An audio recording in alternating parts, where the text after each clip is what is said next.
Okay, we'll call the meeting to order. Welcome everybody this morning to one of a million, 1,297,486 Blue Jay fan clubs. I can see that we have a couple of counselors that are members that are right into it this morning. So hopefully the Blue Jay, there is no hangover at this point in time. There's just an advancement to the next, as Vladdy said, 4 more games to win. So we'll go with that. Pretty exciting times. Ms. Noble, is everything okay on our streaming? We're good there. Thank you. Please, if everybody could rise and we'll take a moment of reflection, if possible.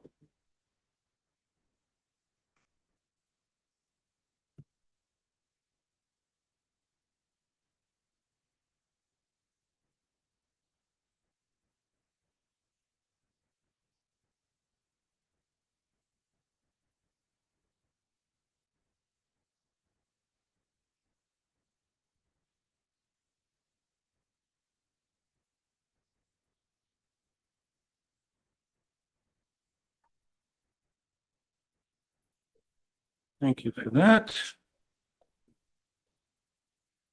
Number 3 on our agenda, declaration of interest. Any council member have a declaration this morning? It's noon. Joyce?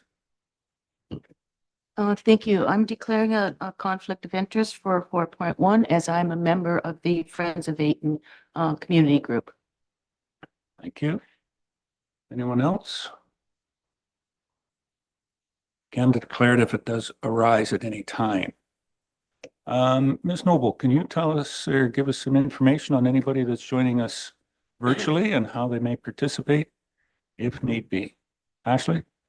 Thank you. And through you, Mayor Eccles, before I begin at any point, if you get disconnected, you can dial 1-647-558-0588 and enter the ID for this meeting, which is 891-5626-2480. For members of the public, if you require any technical assistance, please send a chat message to West Gray Communications and I will attempt to assist you. Okay, thank you. Thank you, Ashley. That brings us down to number 4, delegations on the agenda. We have 2 delegations this morning. Delegations are 10 minutes, and I believe that Jamie's even got a clock to time you on that.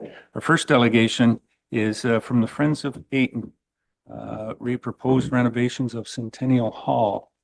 And who do we want? If you can take the podium and use the microphone there. Oh, Mary Lou.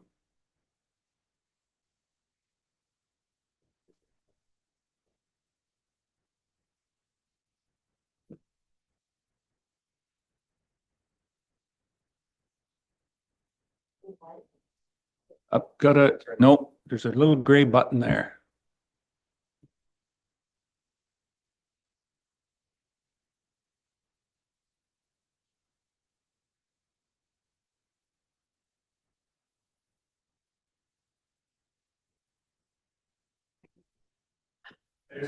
There is a red light, yes. Yes.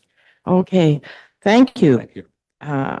We, the Friends of Ayton, would like to thank Mayor Eccles and the council for allowing us to present our proposal for the Centennial Hall renovation. Next slide, please.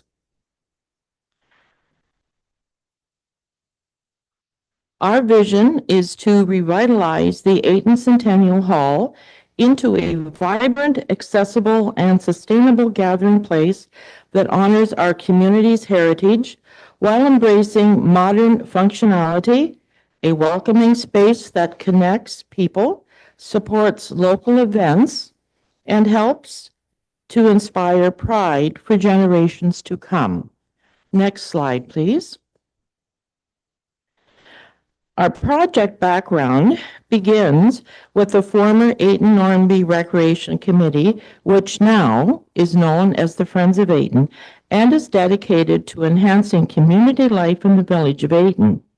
Our goal is to improve facilities to current residents, attract new families, and contribute to the continued growth of West Gray. Over the past several years, our community has seen an increase in young families, and we want to ensure that Ayton remains appealing and a vibrant place for all generations. We are fortunate to have community landmarks such as the Normanby Arena Complex and the Ayton Centennial Hall and grounds, spaces that serve as the heart of the local connection and activity.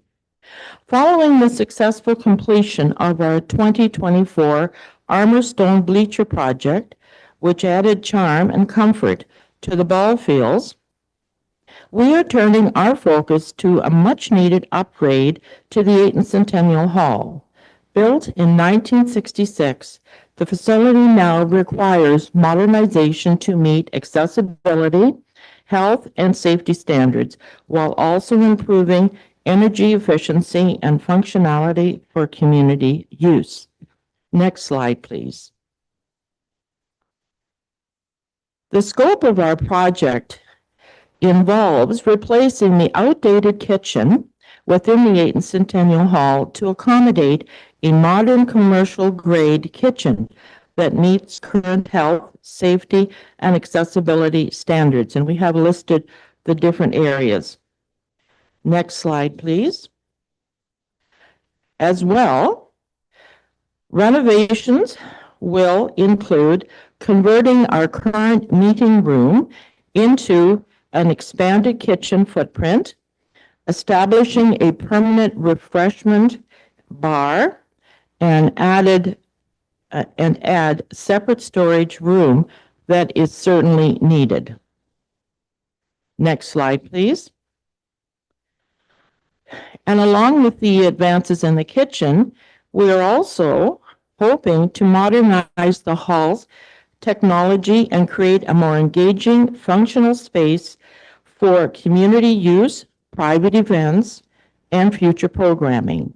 To do this, we are asking for the installation of a modern sound system to enhance the audio quality for events and meetings, an addition of presentation screens and projectors for community programs, rentals, and gatherings, an integration of updated wiring and connectivity to support current and future technology needs, and improving lighting control and authorized audio-visual infrastructure to create a more adaptable and user-friendly environment. Next slide, please. With these enhancements, the Ayton Centennial Hall will be a more functional, accessible, and welcoming place for our community and those who wish to rent it. How will we do this? It will improve the facility's appearance and accessibility. It'll increase rental opportunities for families and community events. New recreational programs could be offered. And technical upgrade sound system screens will support workshops, movie nights, and many presentations. The community impact will be expanded outreach for health, education, and social services, support for community-based initiatives like local workshops and gardens. Our commitment is to work together to strengthen connections and create meaningful opportunities for everyone in West Gray. Next slide, please. Now, how will we do this? Well, our Friends of Ayton will continue to organize fundraising events. We have our family fun snow volleyball. We also have our ever-loved family fun baseball tournament. We are busy planning different activities such as discussing with Germania Insurance, naming right for parts of the hall. We will engage in a community letter campaign. We are considering selling engraved bricks with the names of patrons, businesses, and individuals who wish to help us, collaborating with our many local groups we have, our newly formed Dayton Lions Club, the Dayton Normandy Homecoming coming up in July, our Optimist Club. We have the Normandy Plowing Association. We also have the Saugeen Valley Pony Club in our midst as well. And also investigating available grant opportunities to supplement fundraising. What we have right at the moment, the Friends of Ayton have earmarked $25,000 from the former recreation bank account to put toward this. The municipality of West Gray has matched that with $25,000 set aside through several years, and for a total of $50,000. Next year, the Friends of Ayton will commit another $5,000 from the former Normandy Recreation, excuse me, fund, and we are requesting that the municipality of West Gray match that as well. So we have a total of $60,000 to start this project. Next slide, please. Now, we consulted with Dom Construction, and of course, they're very reputable, and the estimated project budget is approximately $250,000, but this will be based on preliminary assessments and current market pricing. Final cost will be refined by the design and the scope of the details that are confirmed. Next slide, please. Now, this is a drawing of what the architect has envisioned from what we have told them. There are two slides. You will see that our kitchen is expanded. We are bringing the wall out to create the permanent bar. And then there's the storage area that today everybody needs lots of storage area. And there's another slide as well. Next slide, please. There are two of what we hope to see, and certainly to make our kitchen and area more accessible and user-friendly. Next slide, please. We are grateful for your time, attention, and consideration as we work toward enhancing our community facilities and programs. We look forward to the possibility of collaborating with the municipality of West Gray to bring this project to completion. Should you require any additional information or clarification, we would be pleased to provide it at your convenience. Does anyone have any questions at this time? My sidekick, Tom, will answer them.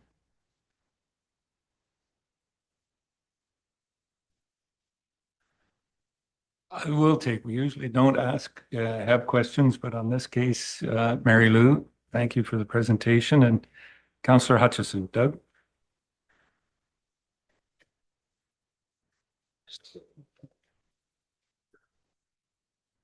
There we go. Thank you for your presentation, and thank you for your interest in your community. Obviously, something like this hall is a hub for your community, and we understand that. My question would be, is this something that can be done in stages? Or are you thinking that you want to get to the 250 before you begin the project? Or is it something that can be phased in over a few years? We're hoping to do it. We're hoping to do it within 2026, all to be completed at the same time, but payments of over possibly a 5-year period.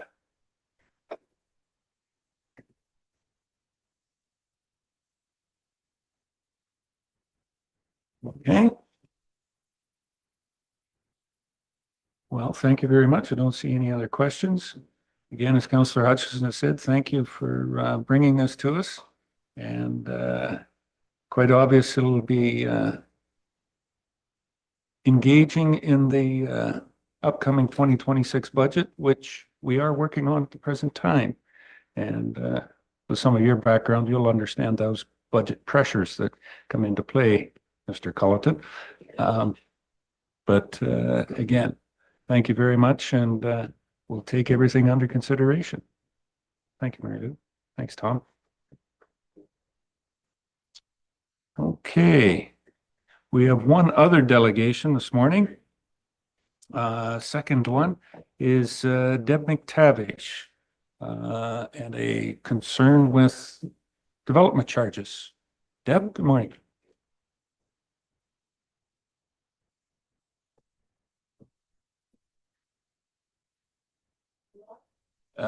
Should be Oh, now it that is. button there. Yeah, Now got it's it. on. Morning, Deb. Good morning. The floor is yours. Thank you. Good morning, Mayor and Council. My name is Deborah McTavish, and this is my husband, Mark Losh.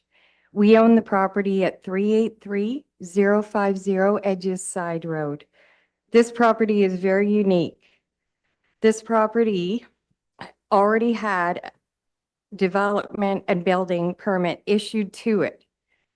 I believe it was in the early 90s. It had at the time we purchased it a 60-foot shop, a well, a green number, a driveway, and a house foundation, which we had inspected and certified to use by an engineer. We purchased the property in 2021, and my husband was told and under the impression at the time we could possibly build from the original permits. Since that time, there have been many changes to development fees, which we were ignorant to. We admit we were ignorant to. We are here today to request council enter into a payment arrangement for the development fees if they cannot be waived. This request is per bylaw 3.13, which reads as follows. Council may enter into a payment agreement for the development fees before or after a building permit issuance. Our building permit is issued, waiting on us paying. I'm also requesting the possibility of monetary credits towards these development fees if the fees cannot be paid, waived.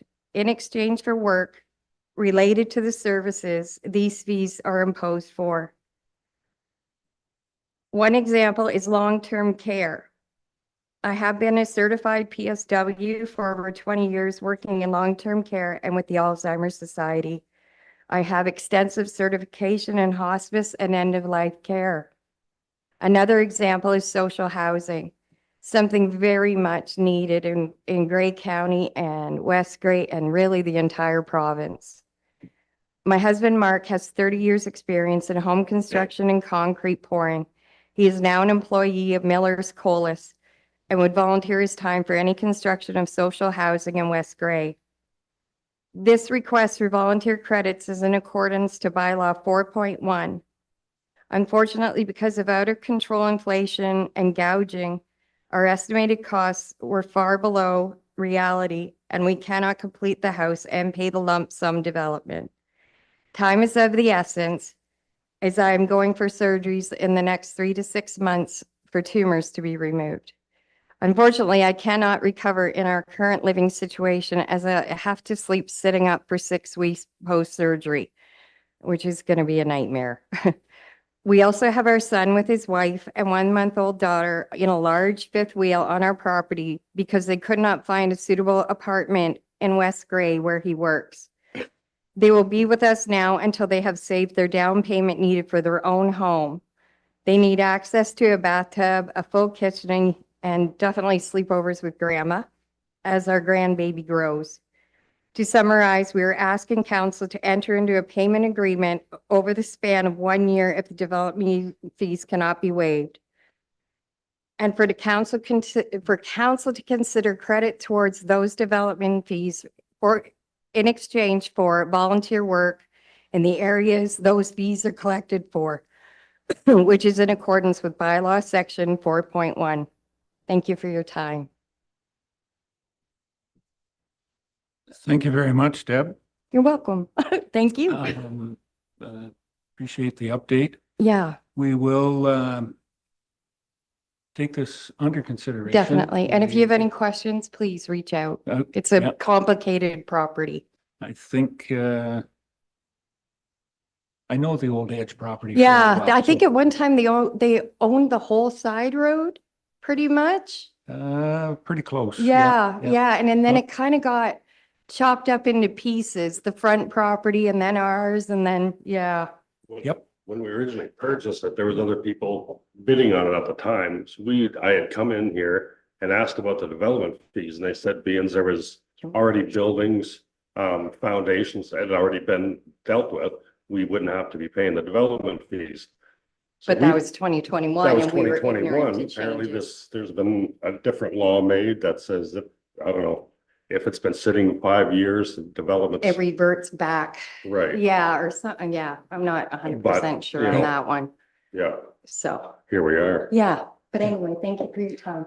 Well, thank you for bringing it to our attention. And as I said, we will delve with it and we'll see what we can, what is available and what can come up. Okay, thank you. All right. I believe that's it for delegations this morning, Jamie. All right.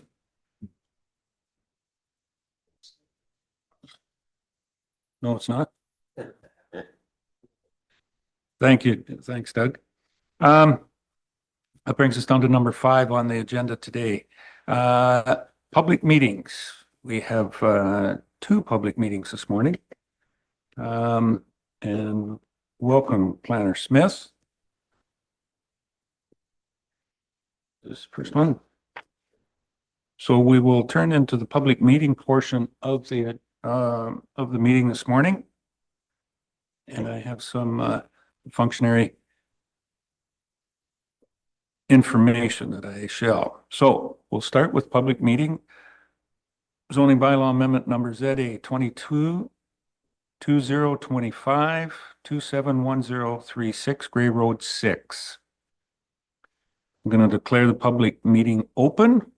And Ashley, can you give us an update on how anybody could participate online? Ms. Noble?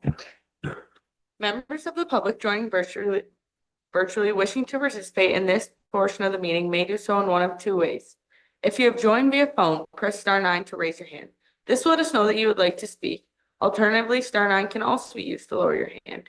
If you have joined virtually, you can either raise your hand by clicking either the blue or yellow hand icon located in the bottom corner of your screen, or by sending a chat message to West Gray Communications. Thank you. Thank you, Ms. Noble. Some of my announcements. So I'd like to remind everyone that the purpose of this public meeting is to receive input from the public. Every person who attends a statutory public meeting required under the Planning Act shall be given an opportunity to make representation in respect of the proposed bylaw. All submission materials for this application are available at the Musgrave Municipal Office during regular business hours. This meeting is an essential part of the decision-making process. Feedback received will be considered in the decision of the West Gray Council. An explanation of how the public and agency comments factored into this decision will be included in the notice of the passing of the bylaw. Where changes made in the proposed bylaw after the holding of a public meeting, Council will determine if any further notice will be given respecting the proposed bylaw, and the determination of Council as to the giving of further notice is final and not subject to review in any court, no matter the extent of the changes made in the proposed bylaw. That's it for my purposes. Mr. Eckensweiler, comments from the clerk. Thank you, Mayor Eccleston. Through you, notice of this public meeting was circulated in accordance with the Planning Act. Anyone wishing to provide verbal comments at this public meeting is asked to sign the sign-in sheet located on the podium. Personal information collected at this public meeting is collected under the authority of the Planning Act. The information collected will be used to complete the zoning bylaw amendment process and will form part of the public record. Questions about this collection should be addressed to me, the Director of Legislative Services / Clerk. If you wish to be notified of the decision of the Corporation of the Municipality of West Gray and the proposed zoning bylaw amendment, you must make a written request to the Municipality of West Gray, care of the Director of Legislative Services / Clerk. Thank you, Jamie. And I'll turn it over to Manager Mr. Smith, David Smith, our Planning Department, for an overview of the proposal. Thank you, Mr. Mayor, Council. Report ZA 22-2025 for Weber, as you mentioned, 271036 Gray Road 6. Purpose of the application, rezone a portion of the property owned by the Webers from A3 restricted rural to A2 rural. Ashley, can we bring up a picture? Page 21 of 108 in the PDF, please.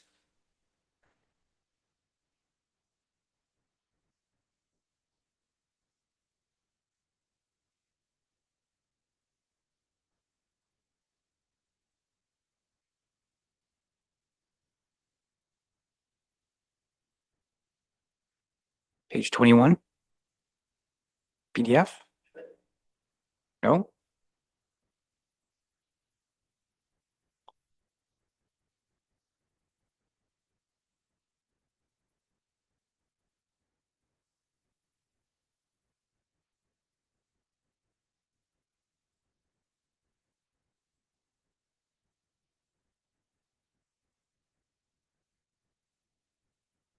Okay.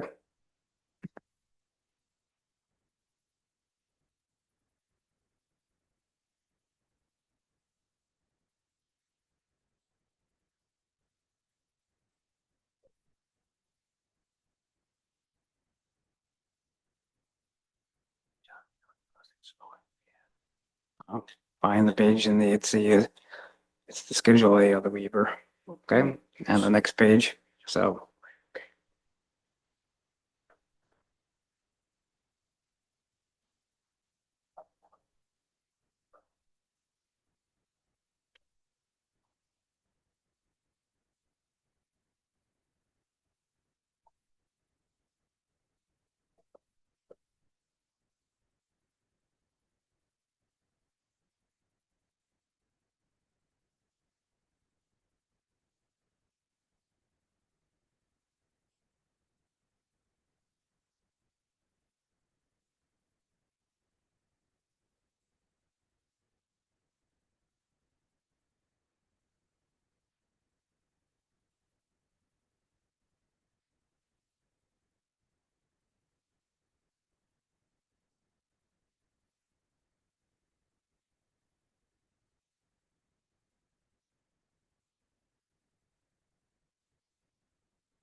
Thank you.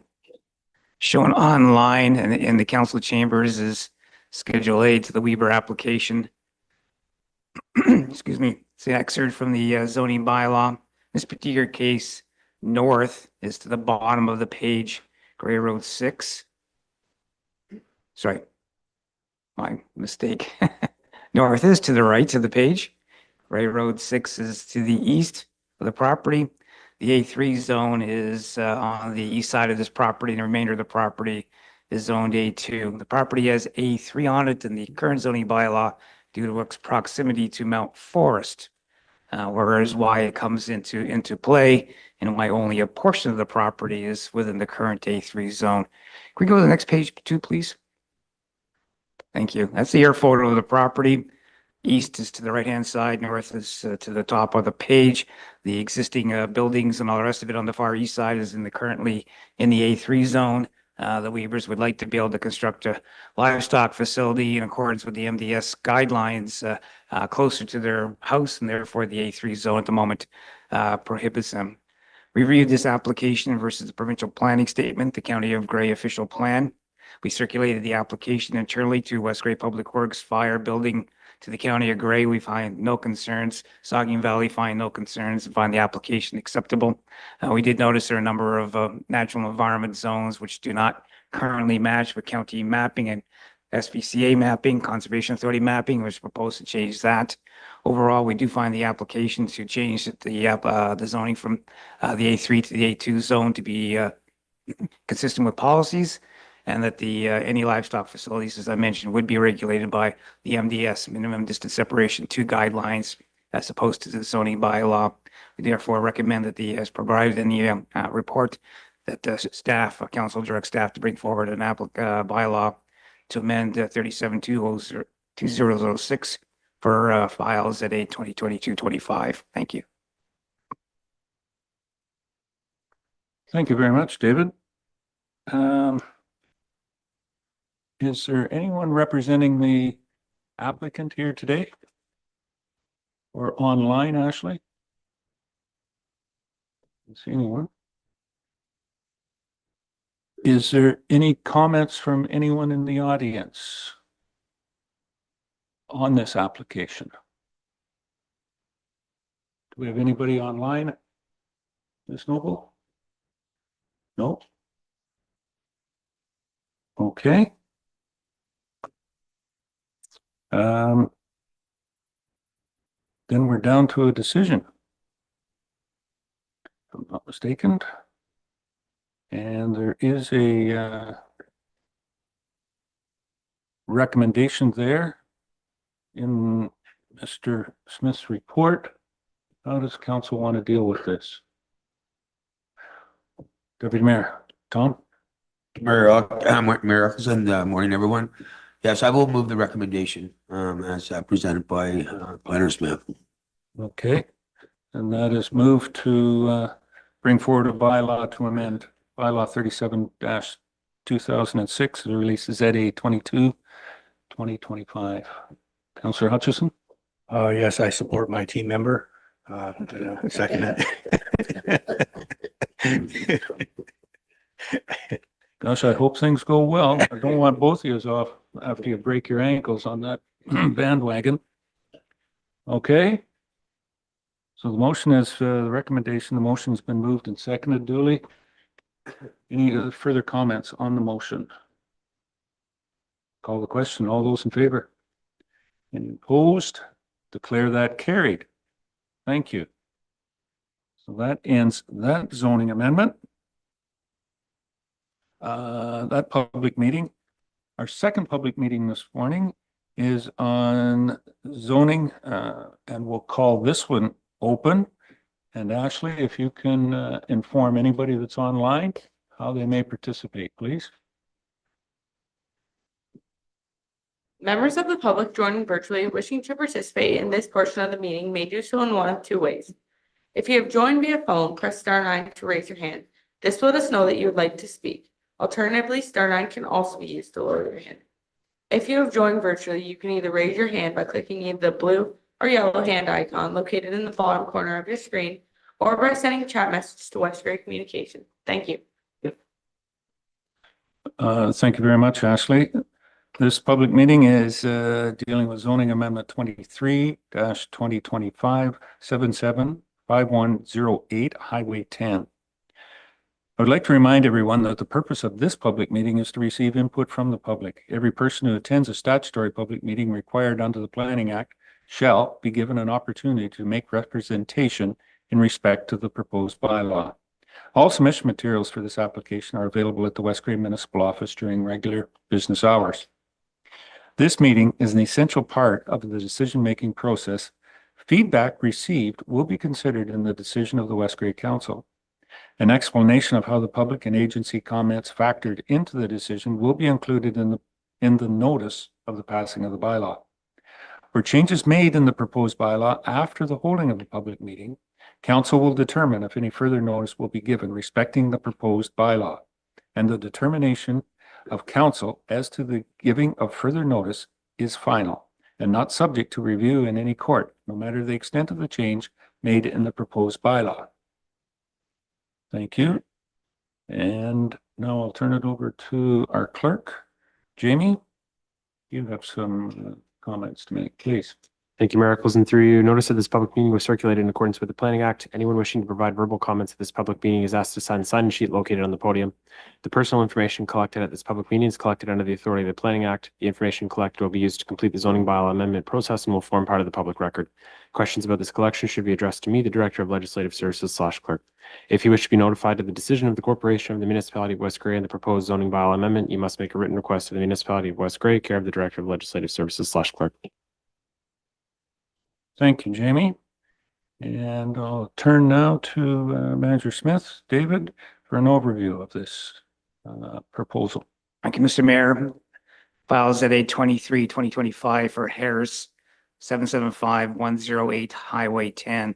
Purpose of the zoning bylaw amendment is to amend the zoning permit in an existing 240 square meter accessory detached dwelling to be located no further than 70 meters of the front lot line, which is Provincial Highway 10.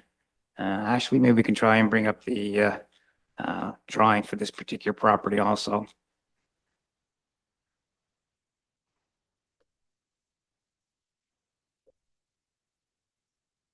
Shown on screen in the council chambers and online is the zoning schedule, proposed zoning schedule for the Harris Amendment, with an A3563 zoning on the property. It is split into two sections, but the area that we're interested in is the area closer to Highway 10. And if we can go to the next picture, please.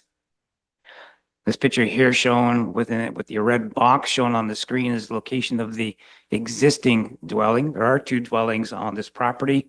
A number of years ago, they did receive permission to build a new house. At that time, there was a condition placed on the building permit that they could keep the existing house, but that it be removed once a occupancy permit or whatever was granted for the new one. In other words, you can live in the old house while you build your new one. Once you're done, the old house goes away. Since that time, the province has changed rules regarding the ability to have what I call accessory detached dwellings in the countryside, which is basically two or more dwellings in some cases on properties. West Grey Council has looked at the number of these over the last couple of years in that regard, so that concept is not new. This particular case, we were looking for the particular dwelling as it exists on the property in terms of its proximity to the highway and for its current square footage, which is approximately 240 square meters. Property is designated agriculture and hazard in the County of Grey official plan with other wetland and wellhead protection constraints on the property. We did some requirement to circulate the application to the risk management official for source water protection. In this particular case, the wellhead protection is for the town of Markdale in the Grey Highlands.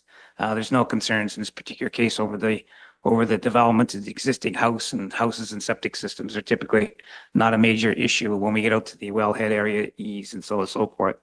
The current official plan mapping and the zoning mapping in this particular case also don't match. We'll be taking a look at modifying some of the mapping to bring it into conformity with each other. It is within the SVCA, Saugeen Valley Conservation Authority regulated area, but they find the application to be acceptable. Again, it's an existing dwelling, no additional size changes and so on and so forth. The new A3563 zone, it was shown, would permit an additional residential dwelling within the principal dwelling. So we would end up with a potential for 3 dwellings on the property. And again, that's in accordance with the county or provincial policy in some respects to try and deal with affordable housing, additional housing throughout all municipalities.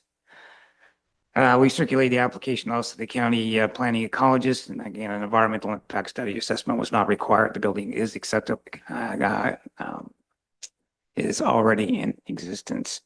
We're proposing a 70-meter setback from Provincial Highway 10. That's the existing dwelling. We didn't want to zone the entire property to allow the house to be moved anywhere in the future.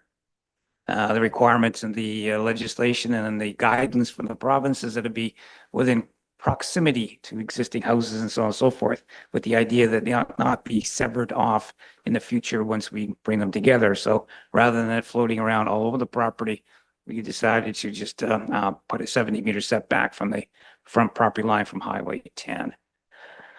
We circulated the application internally to West Grey Public Works, Building and Fire, to the County of Grey, Saugeen Conservation Authority, and the risk management official. I said overall, there's no issues. Ministry of Transportation is Highway 10. They do control the number of entrances. One access connection to Highway 10 will be permitted, and that's what's there already. We received no comments from the public as of October 14th when the application was uploaded to the website, and no written or verbal comments since then. We have reviewed the application, as I said, against provincial planning statement, County of Grey official plan. The application does conform to both the provincial policy statement and to the official plan. We recommend a number of changes to the zoning bylaw for the A3563 in order to bring the accessory dwelling, detached dwelling into conformity. We therefore recommend that the application be approved as the recommendation provided in the planning report to council. Thank you. Thank you very much, David. I'm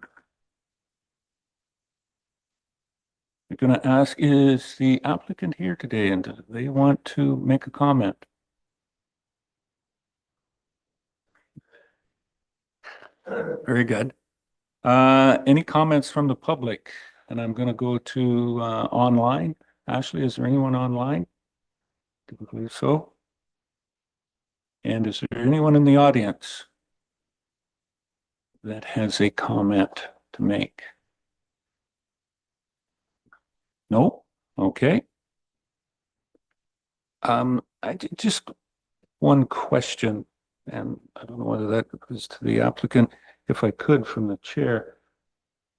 Divya, you said that there'd be 3 houses on this property if we went ahead with this, but I guess it would be 3 houses on the original survey, because the one house out next to the highway, A3, has already been severed off.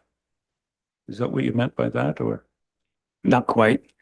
Oh. So the dwelling that we're talking about was a longstanding house, has been there for a number of years. They built the second one with their building permit, so that's 2. The third one would be the potential for an apartment, for example, within the new dwelling. Kind of thing would be the third one, as opposed to a separate lot or anything at all like that. Severance possibilities is probably not in the books for this one. Yeah. And they'd be using one entrance? For MTO, they controlled the entrances, so at the moment they say 1. Right. Any changes into that is between MTO and the property owners. Yep. Okay. All right.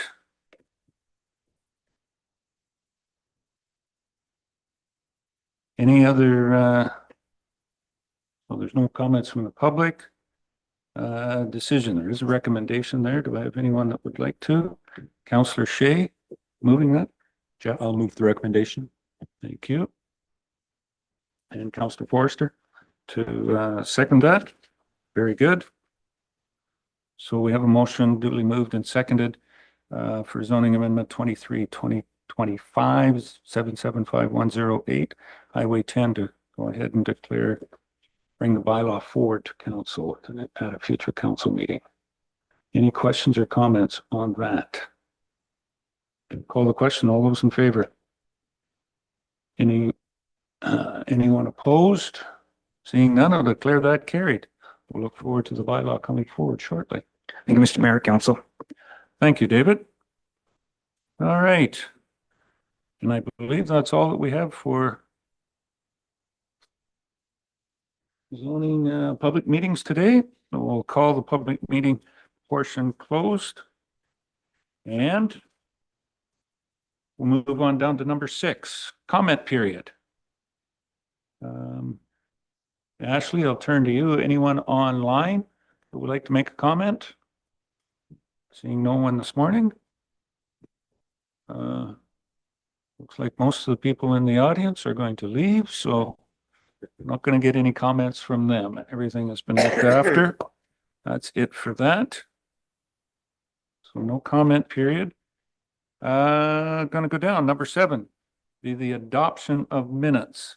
And we only have one set of minutes from the regular council meeting, October the 7th. Do I have anyone to move and seconded that? Moved by Councillor Noon, seconded by Deputy Mayor Hutchison to receive the council minutes of October the 7th. Any questions, errors, or omissions? Seeing none. Moved and seconded. Call the question. All those in favor? Any opposed? That's carried.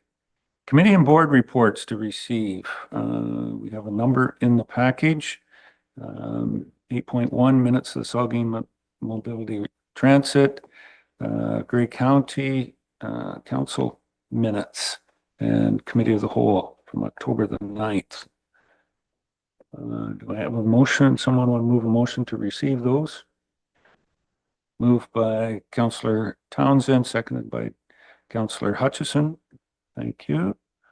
To receive those 2 board and committee reports. Any questions on those? On the motion? Councillor Noon. Joyce? Thank you. Under the highlights of Grey County Council, they reference under the fifth bullet, the regional waste management plan. And I was wondering if maybe Mayor Eccles or Deputy Mayor Hutchinson could make a comment, kind of, where's that going with? And my interest only is because West Gray's garbage collection is done the end of June of 2026. So I'm sure this kind of study isn't going to be done anywhere near that timeline, but just kind of where do you get a feeling that maybe they're really looking and considering a regional like waste management plan, or I just wanted to see what your comments were on that. I'm going to pull a Mary Lou Pfeffer here. Tom will answer that question. Sure, I will. There is thank you, Mayor Eccles. I really appreciate that. And I'm Yes, I knew you quite capable of reciprocating that too. So, there is a committee that's working on like there was a committee that's formed around this, but it's really premature right now because there's so many moving targets. And I think the biggest challenge, just what you said there, that I've talked to lots of the other council members, is that all of our agreements and contracts, how are they going to all line up? Because ours is, coming up. Somebody else has one for 2-3 years. So how are they going to line all of that up and make it work? And the other component that I know is that I've talked about, and they're going to have to look at, is some of the municipalities and towns in the Grey County don't have landfill facilities at all. And I don't want to see ours just become we're going to fill that one up before we have to start shipping it out. So it's a long ways to go. I would go back over to the mayor though, if you have any further comments, but I think I think the biggest challenge is going to be lining all the contracts up so they all land in one spot at one time. There's a committee that was struck to look at, future advancements for the county on partnerships and or taking over, whether it's county planning, whether it's county waste management. There's a few other ones that are being looked at on a continuous basis. And that's where this comes from. And to reiterate what the deputy mayor said, no, it will not be in effect in the next 6 months. It's taken a look at it. It didn't, just as a bit of a background, in 1992, there was a fulsome study done on waste management at a county level. That report is still sitting on a shelf, 300 or 400 page report that was done at that point in time, showing how it could be taken over and whatnot, and was never acted on. The complications that are in it, I don't think that it is going to go too far on this one either. There's other ones that have a lot more traction going forward on the county responsibility, or the county upload, I guess you could say. So waste, we'll have to look after ourselves here in West Grey, which we've done very well for the last number of years, and we'll continue to do, I think. Very good. Any other questions? Motions on the floor to receive. Oh, again. I shouldn't have turned away. Ms. Noon. This one's referencing the Saugeen Mobility, and it's kind of that being a recording secretary in previous years. But they note on each page, May 16th, 2025, and the minutes are from September 12th. So maybe that's just reusing or whatever. Put that forward. Thank you. Very good. We can't change them, but we'll make sure that our representative takes that back for note when they pass that at the next meeting. Thanks, Doug. Any other questions, comments? Call the question and to receive. All those in favor? Any opposed? That's carried. Correspondence, number 9. We have two pieces of correspondence, which have both been dealt with, unless we need somebody to pull it or talk about them. Councillor Hutchison. Interesting in your comment, they've both been dealt with, but I was curious with number 2 about the Elmwood Community Center Board. Should that not be come to budget? Like, I'm not sure why it's here when they're requesting monetary funds, are they not?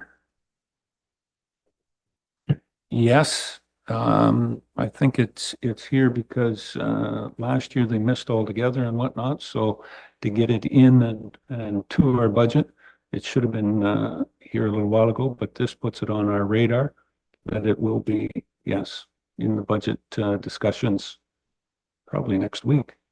I believe next Tuesday. You are correct on that, but that was just to give them clarity that yes, it was here. Okay. Anyway, so motion, there is a recommendation to receive correspondence for information. If anybody wants to move that motion, thank you, Councillor Forrester. Seconder, Councillor Townsend. Any discussion on that? Call the question. All those in favor? Any opposed? That's carried. All right.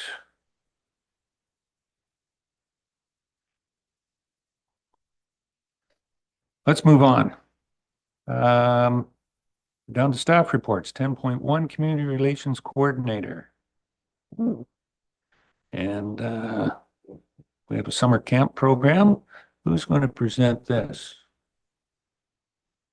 I believe these two ladies.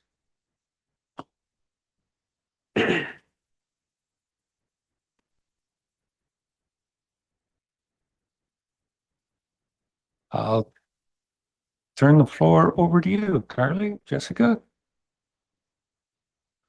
Who's going to take the lead? Oh, Jessica. Yeah. Good morning, Mr. Mayor. Good morning, Council. So the information presented within this report will serve as the first comprehensive summary outlining our summer camp program's participation data, financial performance, and operational considerations. So from 2021 through 2022, the municipality of West Grey partnered with a local charity organization, Elephant Thoughts, to jointly offer summer camp opportunities for residents of West Grey. In 2023, due to changes in the funding model for the charity organization, the municipality was no longer required to enter into the partnership, but we continued in a supportive role. In 2024, Elephant Thoughts was no longer offering the summer camp programming, and the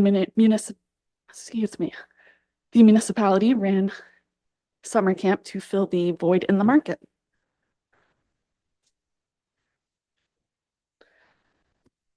So some highlights here for you is that from 2021 to 2023, the municipality worked in partnership with the charity organization. And in 2024 and 2025, the municipality ran the summer camp after the organization stopped running the camp programming. The municipality hired 1 camp supervisor and 6 camp counselors to support 244 total enrollments, representing 74 individuals and 51 family units. And the camp ran from June 30th to August 29th. The 2025 program fill rate was an average of 59%, and the summer camp program operated at a net loss of $35,375.37. So our recommendation is that in consideration of this staff report of the 2025 summer camp program review, council provides direction on the future of summer camp programming in the municipality of West Grey.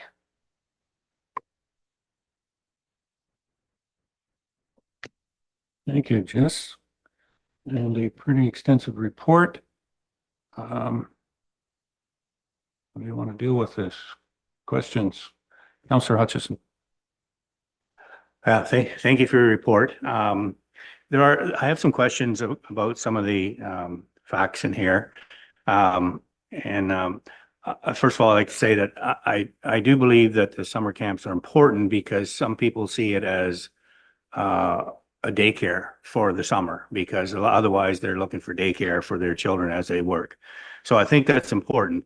I have a little concern when we look at the numbers here, like we're $35,000 in a deficit last year, which is a lot. So, you know, ideally, we'd like to see these programs somewhat carry themselves. So I guess we are providing a service. So that's one of the comments I would have.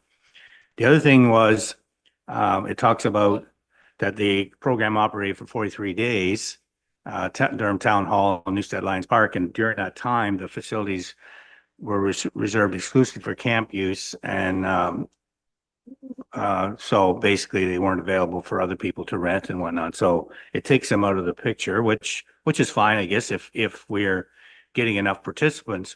But when I look down at the overall summer camp fill rate, it says that total schedule weeks 5, weeks operated were 1. So I'm not sure if I really quite grasp that understanding there.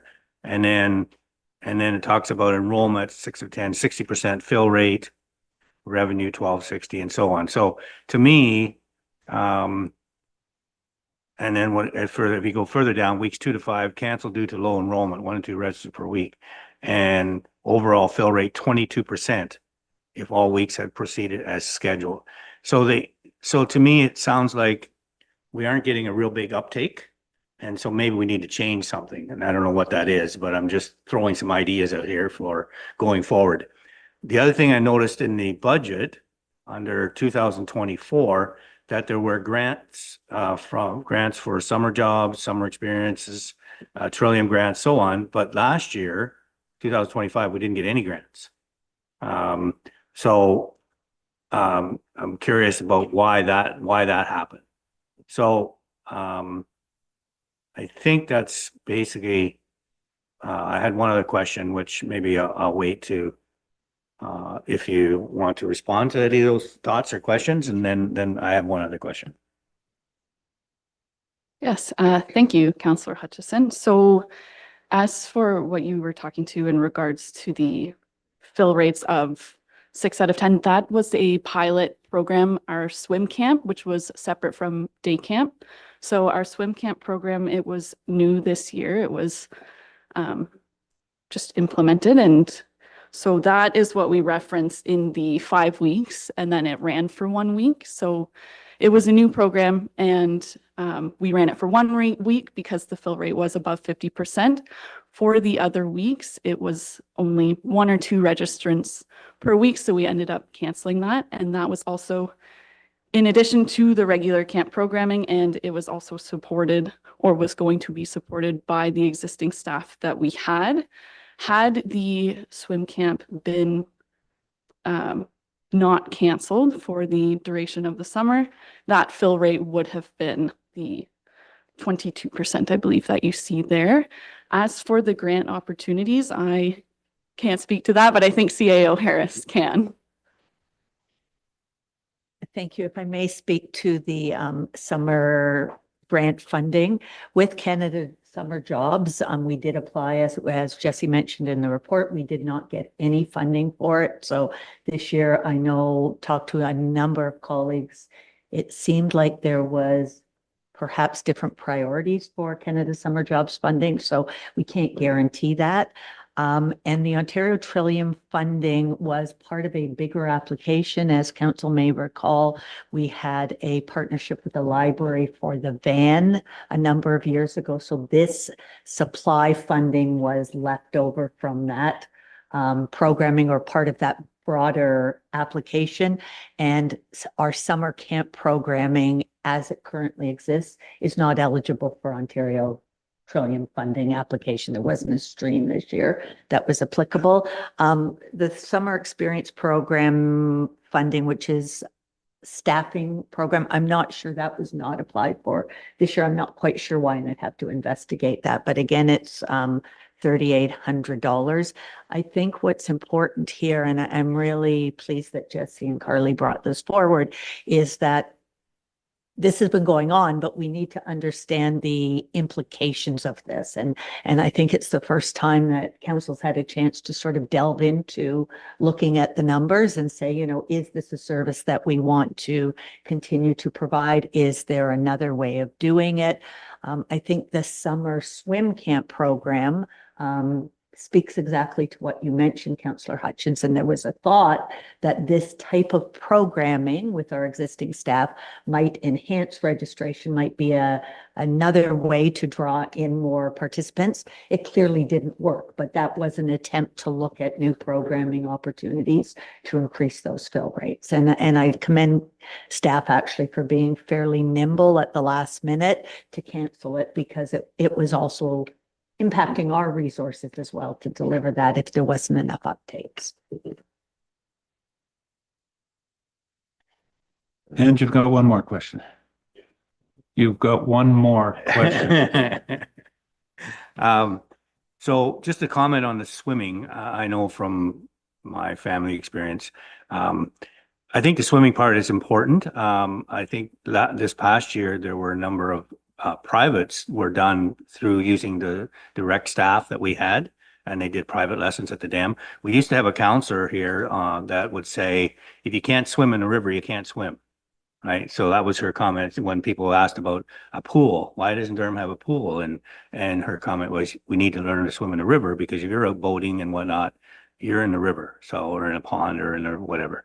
So I do think that part's important just to keep in mind. And I was curious about, what about Ayton? Like, I thought we were moving this program around, so we did. I see it's Newstead, but what about Ayton also? So do we not try to build something or offer something in Ayton? I can speak to this if you will allow me. This program, there was a note in the this report did not speak to the swimming program, which is historically the municipality has done swim lessons for years and years. I understand there's some council members who may have been involved in that for years and years ago. So there will be a subsequent report specifically on that. This is just summer camp programming. I think the reason it wasn't sort of any offerings in Ayton this year is we were trying to manage logistics and expenses as well. There's more impact when you're taking people elsewhere. I did speak to prior staff on this programming, and we talked about, you know, the importance of them trying to look at revenue generation and how they were making things feasible. And I think it became very clear that this was a programming that had been provided sort of based on a previous relationship with the charity group. And I think it was filling a gap, but we didn't really have any clear council direction on budgets. And is this a service level that council wants to continue to provide when you start to look at how we're servicing it? And we certainly are intending, I mean, this is going to be part of our rec master plan and overall program review. We hope to continue to bring this kind of information for council to consider, so you can set the direction on the service level that you want delivered to our community. But we hadn't seen this come forward to council before, which is why this is the first report of this kind that you've seen. Councillor Noon, Joyce? Excuse me. Thank you. And thank you for the report. I too was kind of wondering too about the geographically, like, where are you drawing the registrants from? And then I thought that maybe because of the distance, maybe that's why, you know, we're not generating the kids from the Ayton or the Elmwood areas. You know, it's wonderful as an Durham and Newstead, but trying to get those other kids involved from West Grey in the programs. So I was just wondering, maybe if a survey was done through the schools, asking them, you know, for the interest, you know, if they would consider, you know, putting their children in a program if it was offered in the 4 urban areas of West Grey, that maybe they'll give you some insight whether it would be, you know, economically funding, you know, available to run it in different areas versus just the two areas. Thank you.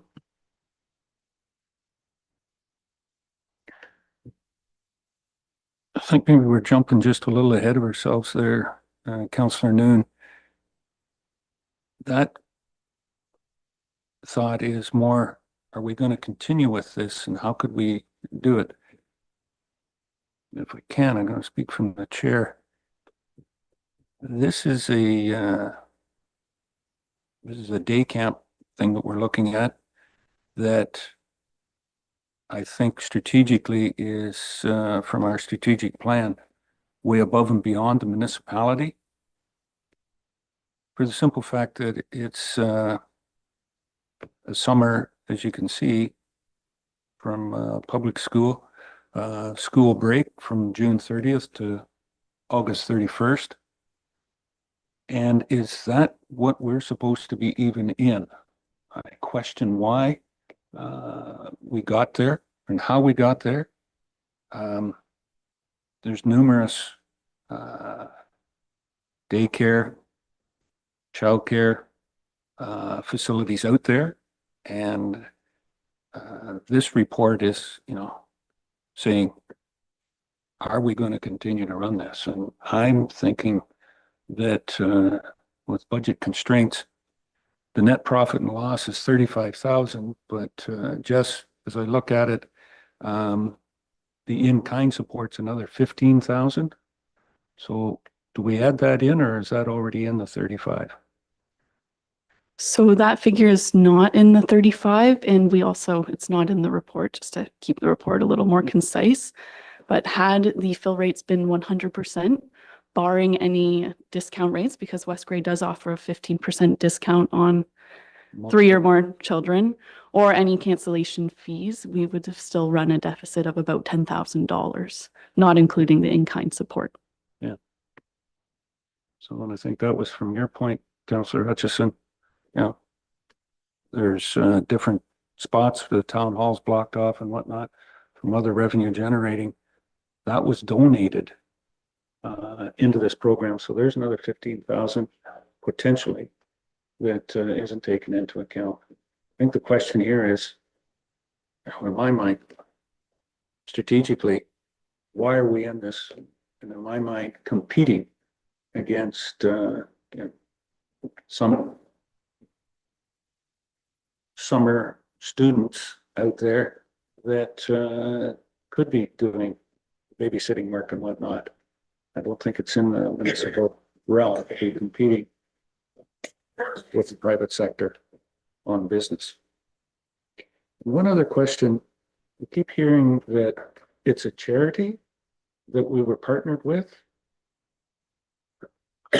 Going company itself it's a charity or a nonprofit? And I think that might even be a stretch. Thank you.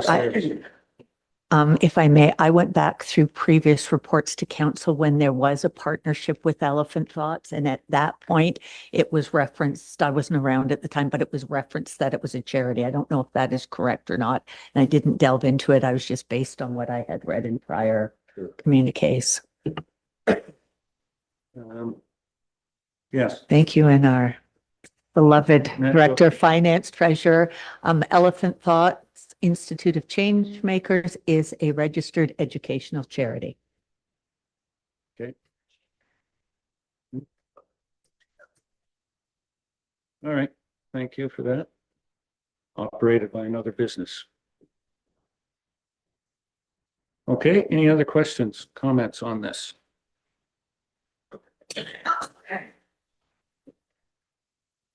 So there is a recommendation in the report.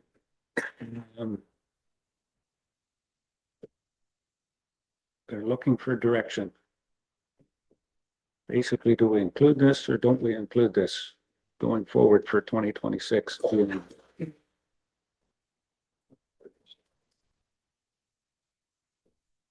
Anyone? Councillor Hutchison. Well, I'd like some more clarity, I think, before I decide. Like camp supervisors, when we hire camp supervisors and counselors, are they hired for the summer or are they like, what's the hours that we're hiring them for? Because I do think there is a need. And I think if we make some adjustments and tighten things up, that we can get a better fill rate. Like maybe we offer 2 weeks in Durham, 2 weeks in Mayton, a week in Newstead and Elmwood or something, and try to maximize that time. So I do think there's a need, I think out there, but I'm curious about how the hiring of our camp counselors, because if you only hire them for a month, and what do they do for the other month? It might be hard to get the people we need if you don't hire them for the summer. Right? So just a thought. Yes. So our camp supervisor this year, she started on May 20th and her contract went until August 29th, and our counselors started their contracts in time to run the whole summer camp program. So they were here for the entirety of the summer, and their hours were between 35 and 40 hours per week, Monday to Friday. Does that answer your question? That's how we have hired them for this program. To your point, do you tailor the program to reduced hours? See, Madam CEO. And additionally to that, I just want to speak about staffing generally. We have been very blessed both for our camp and our aquatics program over the past couple of years to have some relatively experienced students, one of whom is actually in Teachers College, that we've been blessed to get. But most of our counselors are just high school students, and we have been dealing with some of our participants who have special needs and specialty requirements. And from a risk and liability point of view, we need to start looking at, do we have qualified staff who are able to deal with some of the special and one-on-one needs of some of our participants? And we have never screened for that. We've been very open and broad and accepting, but we did have a number of participants this year, some of who reached out and we had to turn away, or they chose to turn away because they didn't feel comfortable.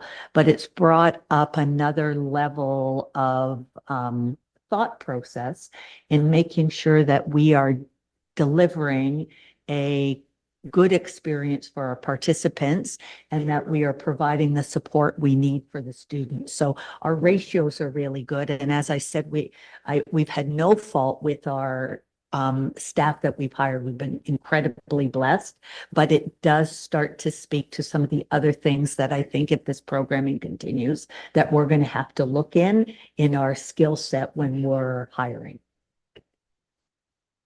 Really good from it. Yeah, so couple things there. So I do think it's important that we as a municipality hire some of our local people. I see a lot of these kids that this is a summer job that maybe they would have to travel to get somewhere else.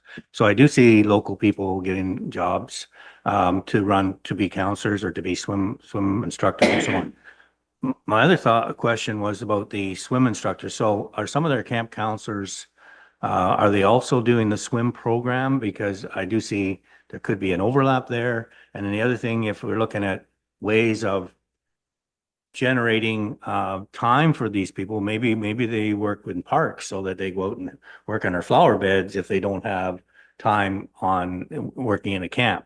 They're doing another job, but yet they're hired for the summer. So I do think there's a real need for us to be able to hire local students.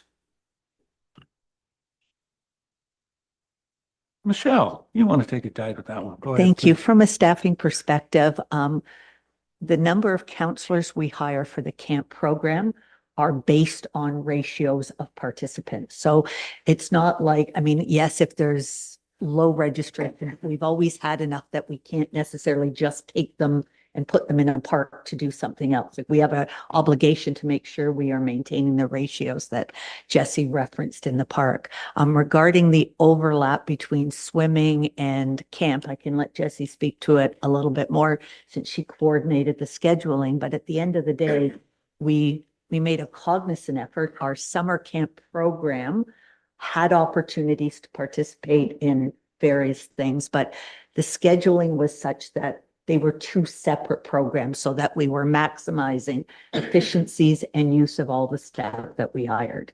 And Jesse, if I've missed, you can certainly add more. So yeah, to add on to that, our aquatic staff and camp staff, they are separate. The overlap really only comes when the camp program goes for their swim in the wading pool, for example. With this swim camp pilot program, there were 2 lessons per day where there would also be some lifeguards or instructors taken from the wading pool, in addition to a couple of counselors, whether the lessons were at the dam or the wading pool for the swim camp pilot program. But essentially, they are pretty well completely separate. The day camp counselors, they would have to be with the children at all times. So if they were at the wading pool, they would still have to be there, and the instructors were just there to be the lifeguards.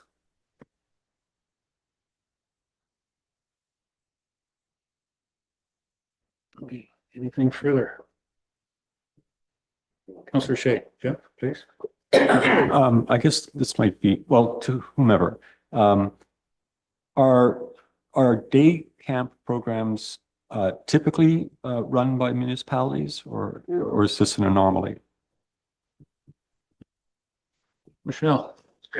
Thank you. Through you, some municipalities do offer daycare programs. A lot of it depends on the size and the programming direction of the municipality. I believe some of the summer camp programming was modeled on what they do in Orangeville, which is obviously a lot bigger jurisdiction. There are also, in my experience, sometimes service groups run day camp programming as opposed to overnight. So it happens in a variety of ways and jurisdictions. We have talked about it internally.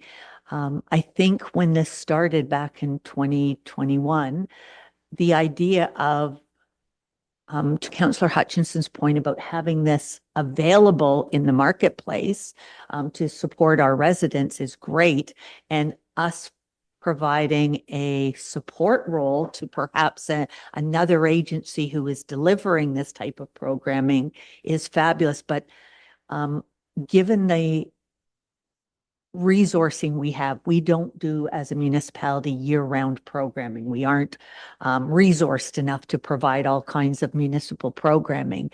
This has now started to be a cost. So if council wanted to do this, we've talked about, is there a partnership? If a service club, could we look at, them applying? If a service group said, we'll take this on, they could apply to the grants to community organizations, and maybe we could support them with facility in-kind space, et cetera. So I think that, what we're having a discussion about here is this is the reality of how it's evolved.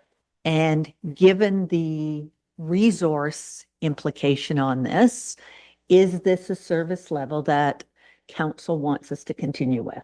And that is at your discretion. And if it is, to Councillor Hutchins' point, we can continue to look at efficiencies and other ways to perhaps lessen the financial burden on the tax base.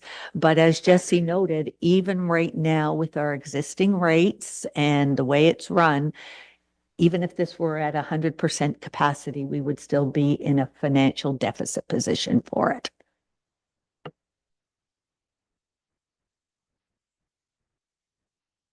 Anything else? Doug?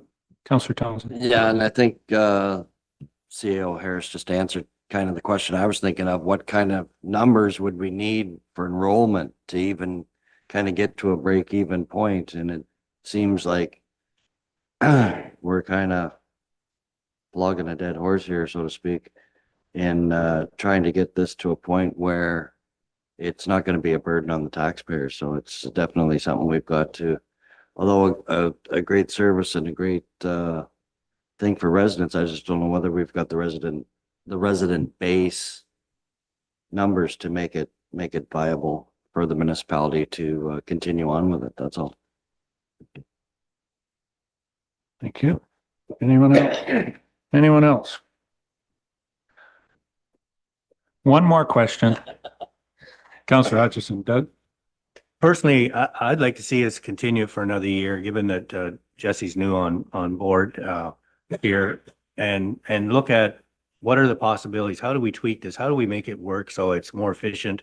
I just think if we just say, okay, that's it, we're not going to have any more, then we sort of leave the people in the lurch that have used the program and enjoy the program, and we discount those students that are looking at, where do I get a summer job this year?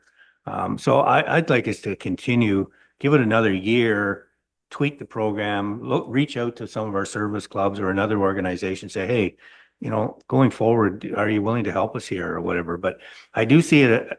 I don't think there's a lot of service groups out there would really jump on board because of the liabilities, first of all, and other is the space that they would have to have, which comes back to us. So would like to see us continue, tweak it, and see if we can make it better. Look at some of the other programs that are around us. I do think there's a need, but maybe it can be better than what's been in the past. So I'll leave it there. Thanks. Councillor Noon, Joyce? Oh, thank you. I kind of tend to agree to Councillor Townsend's the burden, like per capita, like the use of it by families versus how big West Gray really is. The other thing, just knowing again with the geography of it, like just trying to circulate it more if you were to continue. But at this point, I just don't think it's a feasible program right now to get into. Because when you look at like our minor hockeys and figure skating and other clubs, it's all run by volunteers and groups, where maybe something like this needs to be taken on as well by a volunteer group for it to continue with the support of the municipality, of course. But that's just my views on it. Thank you. Thank you, Joyce. Anyone?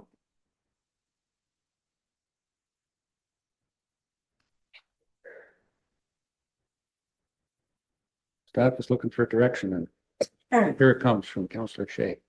Jeff? Are you looking for a thumbs up or a thumbs down today? Or are you just saying, do you have some strategies in your back pocket about how this could evolve, or like if other grant funding could become available? Like I'm sort of thinking about Councillor Hutchison's position of supporting it for another year, thinking that it's been through a lot of transition since it started with Elephant Thoughts in and then out, and maybe we just need to sort of land somewhere. I don't know if we need to pull the plug entirely, but maybe if we took a year, we could find out where we could land in a situation that's not too burdensome for the general taxpayer, but still allows this sort of service to exist. Thank you. This report was intentionally brought forward today because council will be delivering a budget at the end of October. And this has it's a $35,000 cash deficit to support 51 families. And I'm not saying that for those, we have had transition. I would suggest that as much as there's a loss, I don't want you to think that this program hasn't run efficiently. Staff have been incredibly efficient, resourceful in making sure that we are maximizing dollars and supply expenditures to provide good programming. So, you know, could we tweak it a little bit? Perhaps we could. I would also like to mention that I think what's important in this report is we're starting to look at data and usage, and Councillor Noon talked about where are our participants coming from. We haven't delved into that in the past, and those are things that we need to start looking at. And while we don't have the answer today, now that we have staffing in place. In 2026, this will be a big part of our recreation master plan.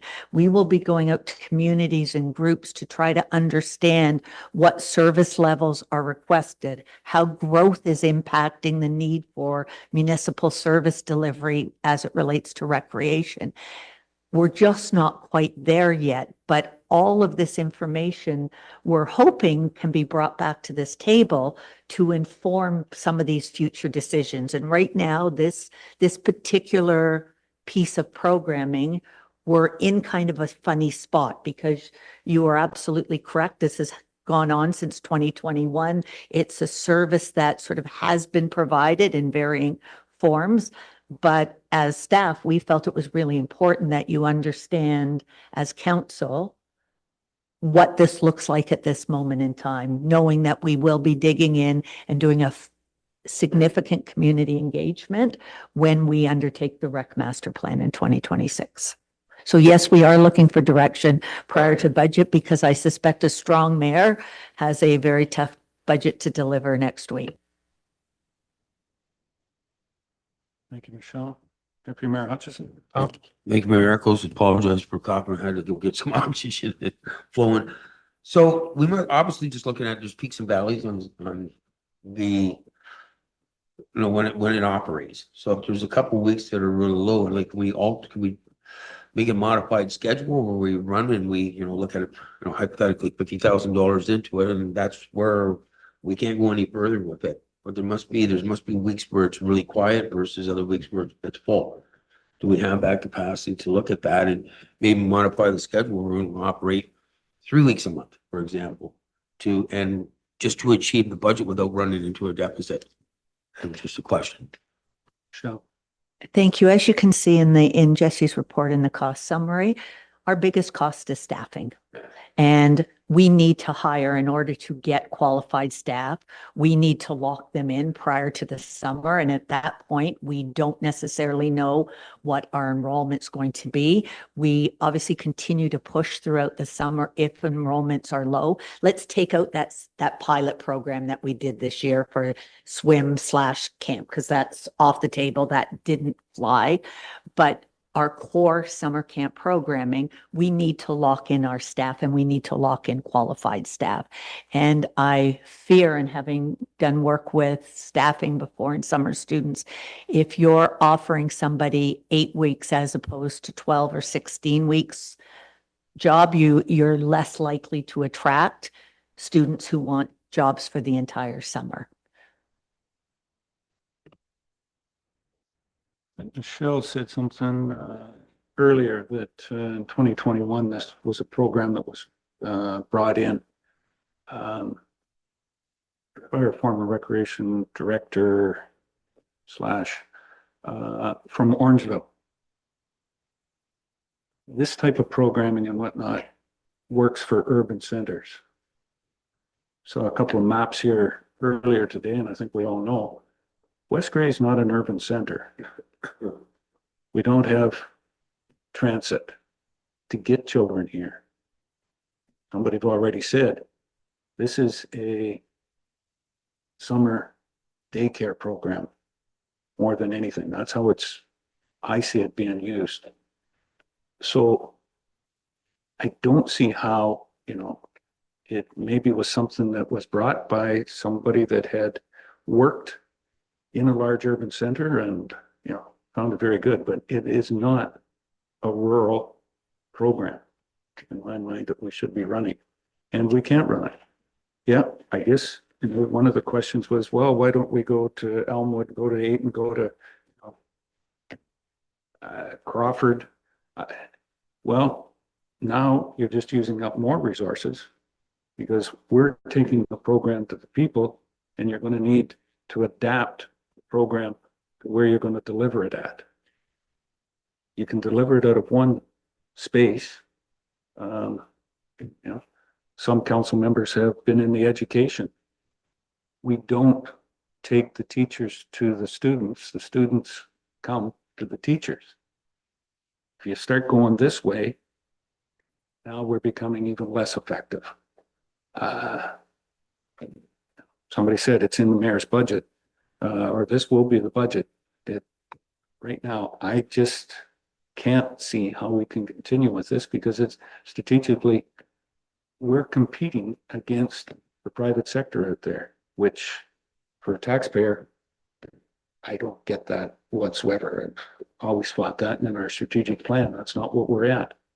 So I think I would entertain a motion at this point in time or direction of the council members as to where we should be going with this.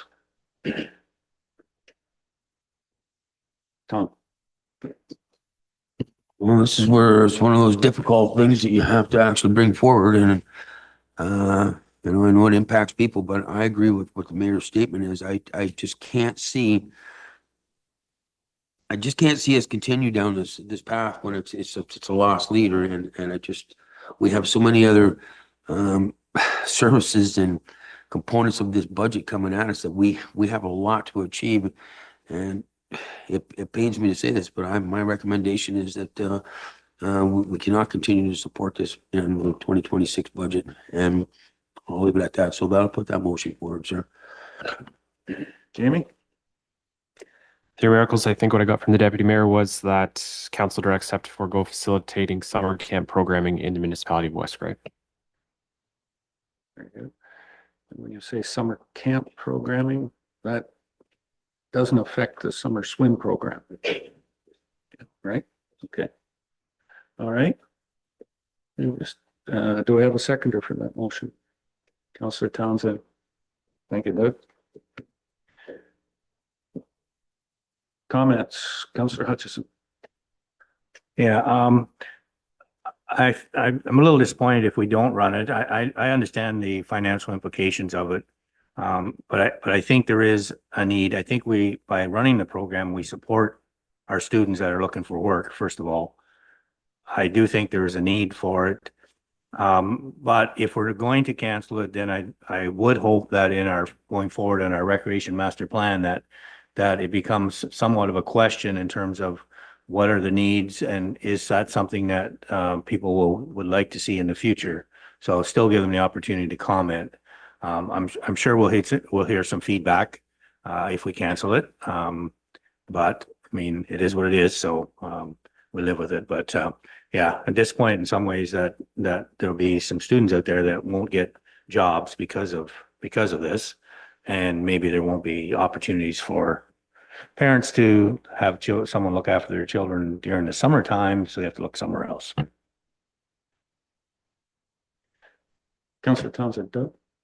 And just to follow up to Councillor Hutchinson's comment, the flip side of that coin is this may give some of those students that maybe were summer camp counselor an opportunity to do their own thing and take on students and run their own kind of a, you know, babysitting quasi summer camp thing of their own. So where one door closes, another one opens. So, you know, there are opportunities. Obviously, there's going to be, as you say, families that are going to be put out by this, but there's also opportunity then for some other students to step up and take on some of this stuff on their own. Just my thoughts. Thank you. Anyone else? A motion on the floor? Call the question. All those in favor? Any opposed? That is carried. All right. Thank you very much. Yes, Carly? It's 10:30. Do you want to take a slight break? See if we can be back by 10:45.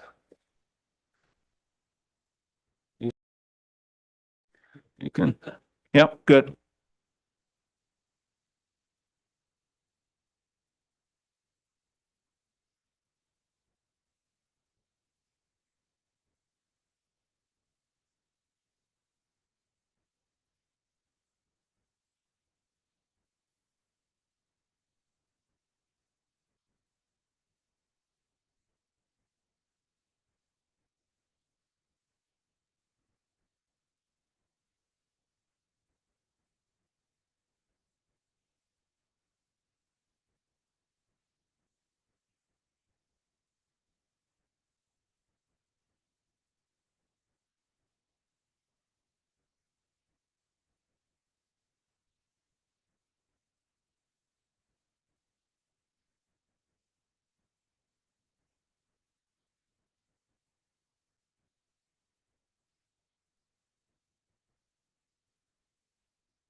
Ready to go, Ms. Noble? Krista? Good. All right, we'll call the meeting back to order. Thank you, everyone. I was only 2 minutes late on what I had requested. Down to 10.2 on the agenda, Westgrave Fire Service. And Chief Schwartz, welcome this morning. Phil, 10.2.1, amendments to the Fire Communication Coordinating Agreement. That sounds very ominous, but tell me it's easily solved here.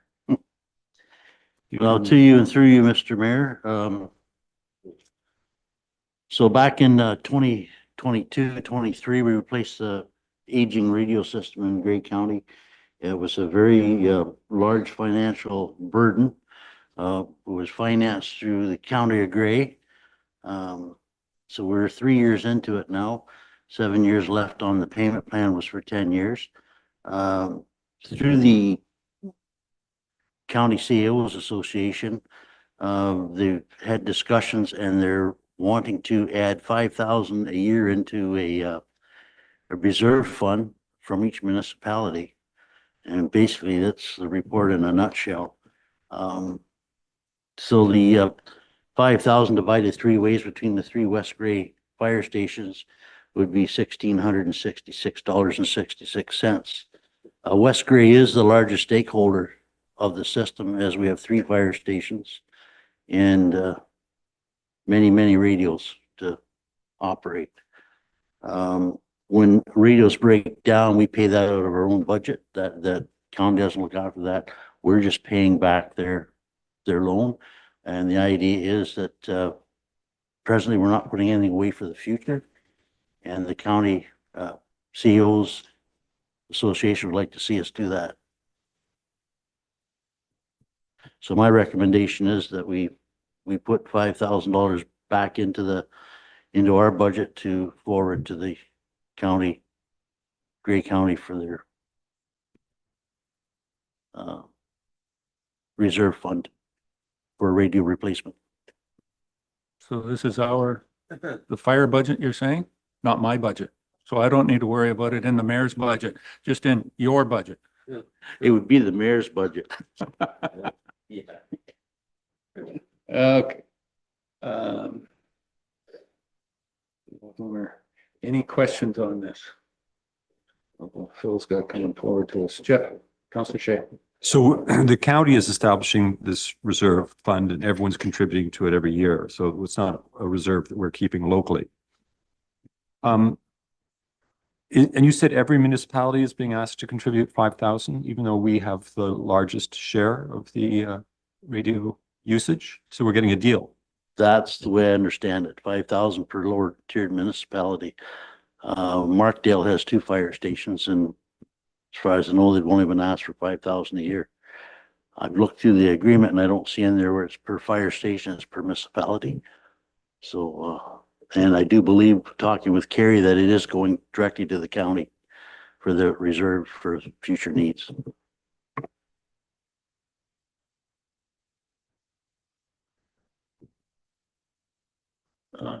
In the county's asset management plan, what's the life expectancy of these, of the radios and whatnot? I don't know what their asset management plan says. Our last radio system was put into operation in 1975, and it lasted up till to 2020. Things started going array. The biggest problem was we only had 1 operating channel, and paging and operations all came off that 1 channel. And with there is an increase in calls countywide, and it got to the point where fire services were walking off each other. So now they have 2 county channels. Each municipality has their own repeater channel, which they can go to. And there are 3 tactical channels within the county that when you're on scene, all your people that are on scene go on that channel. The only one that remains on the county channel is the incident commander. So there's no traffic, so to say. Well, that's fine. What's the life expectancy of this radio system? Yeah. I'm not sure. I couldn't tell you. As I say, the last one lasted since 1975, so technology's changing by the day, right? So I would say 20 years maybe at the utmost. I don't have an exact figure for you, Mayor.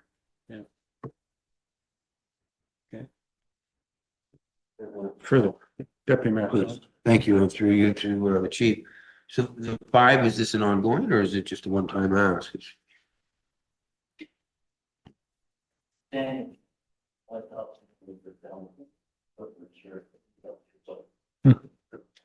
Your mic wasn't on. We're gonna see. You're gonna say that again. No, now. Now it's on. There you go. Yeah, it's annually 5,000 from each lower tier municipality towards the reserve fund. Then it'll be just ongoing, obviously, as long as we have this existing system that we have there. Oh, okay. Well, as far as I know, it's just for the 10 years, but it's ongoing. It could be for the life of the system. I didn't see that in the agreement, but the agreement's several pages. So I may have read it, didn't sink in.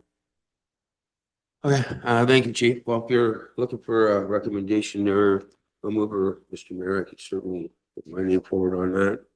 With it, the recommendation that's put up on the agenda here from Chief Schwartz.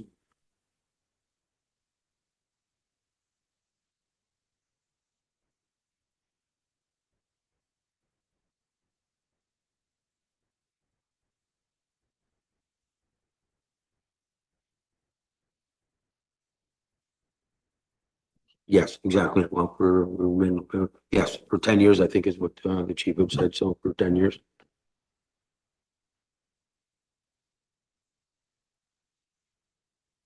What's left on that, on the payments? 9 years, 7 years?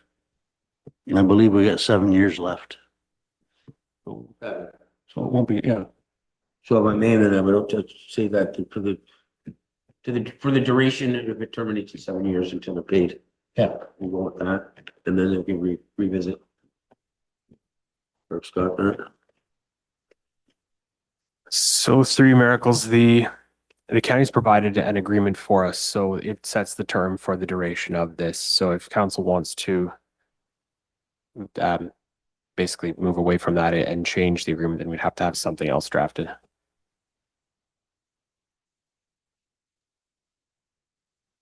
Yeah, but that's my understanding. It's 5,000 added for the payment.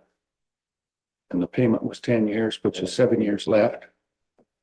So we're committing for the next 5 years of adding 5,000 in on the reserve. Is that what I'm looking? That's what I want to determine. And I can see our finance director, the numbers person, will get her to say. Based on the agreement, it's states 5,000 annually for a period of 10 years, starting in 2026. So it will be for a 10-year period that will outlast this agreement, if you will, but it's starting in 2026 for that, but for 10 years. That's the way the agreement states.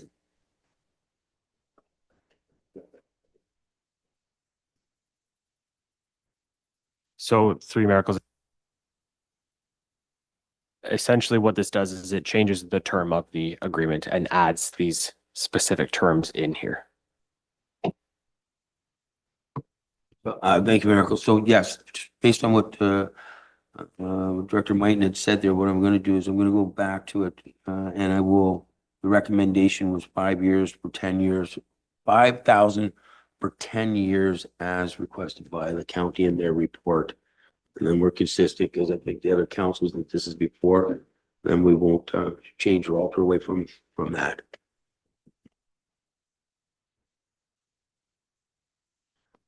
So that's the motion that's on the floor. Do I have a seconder for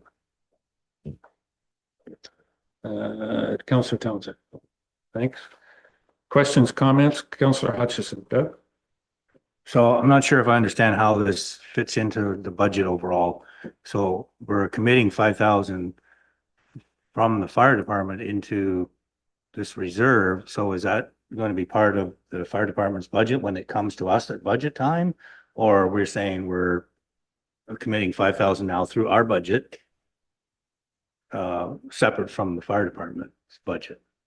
From my understanding, it'll be in the payments to other organizations through the fire. You'll see it in the fire budget is where it'll be for the next 10 years. Payment to organizations. So, you know, just said, Or to the county, yeah. However, it's going to be, described, but The county will invoice each of the lower tier municipalities. It'll be part of the invoicing, just like they do for the radio.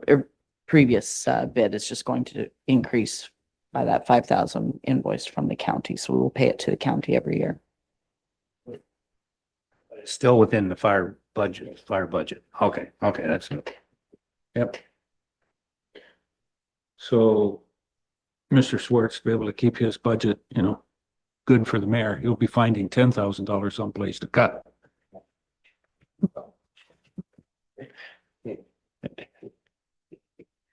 That continuous scratching, I see it's having an effect there. Okay, Phil, thank you. Any other questions or comments on this motion?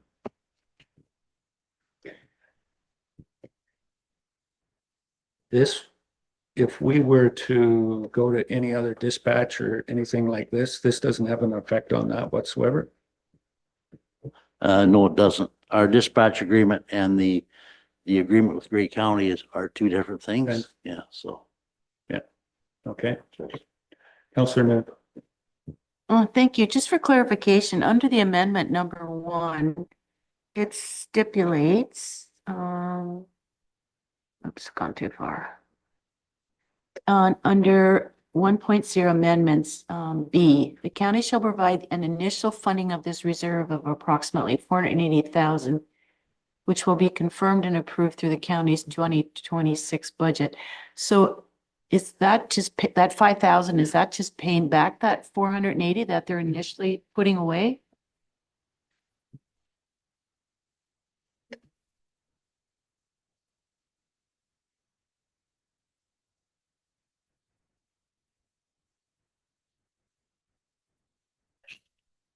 Go ahead, Michelle. My understanding is the county is committing that portion of it. And each of the municipalities with their $5,000 contribution annually for 10 years. Basically, we're building a reserve, a savings account. So when we need to invest countywide in updated communications equipment, we're not coming to, or the county's not coming to the municipalities and saying, you owe, $50,000 or $75,000 in this year. So it's just building that equity. So when it's ready, and my understanding is the county has contributed or will be contributing that 480 base. But So that's over and above the 480, the contributions from the municipalities. Okay, thank you. Okay. Any other questions? Call the question and all those in favor? Any opposed? That's carried. Thanks, Phil. All right.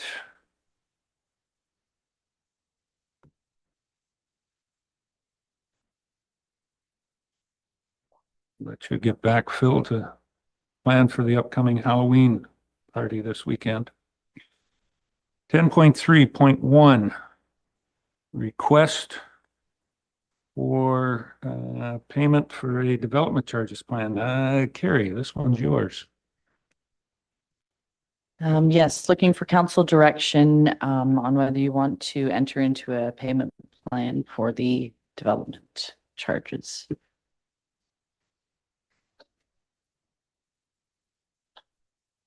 Carrie's report is here and how much and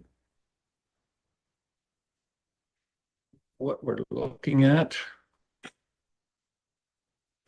Questions, comments to the delegation this morning? Doug, Councillor Hutchison. Yeah, I think it's unfortunate that it got to this point, but it seems to be some confusion and whatnot on the applicant's part. But I do see in the bylaw, 30/2020, that we're allowed to, 3.13 says further states that the council may enter an agreement for payment of the development charges before or after the date of building permit issuance.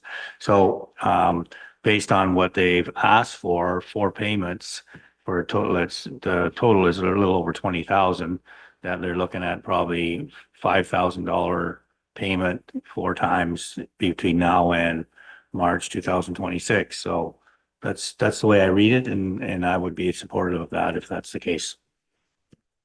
Comments, Carrie? And we will have to, we can only control our development charges, so we will have to remit the full county charges if that's the way you go. Because we have no authority to defer paying their development fees to them. They're payable upfront, so we will be the banker for that. And for that, Carl? Yeah, if they, yeah. So that bylaw and the requirement for the agreement only applies to West Grey development charges. If they want an agreement to defer or for an agreement with county development charges, they need to enter into an agreement with the county. So they would be required to pay the full development charges for the county to us and then have an agreement for the West Grey development charges. We can't enter into an agreement based on the bylaw for Grey County development charges.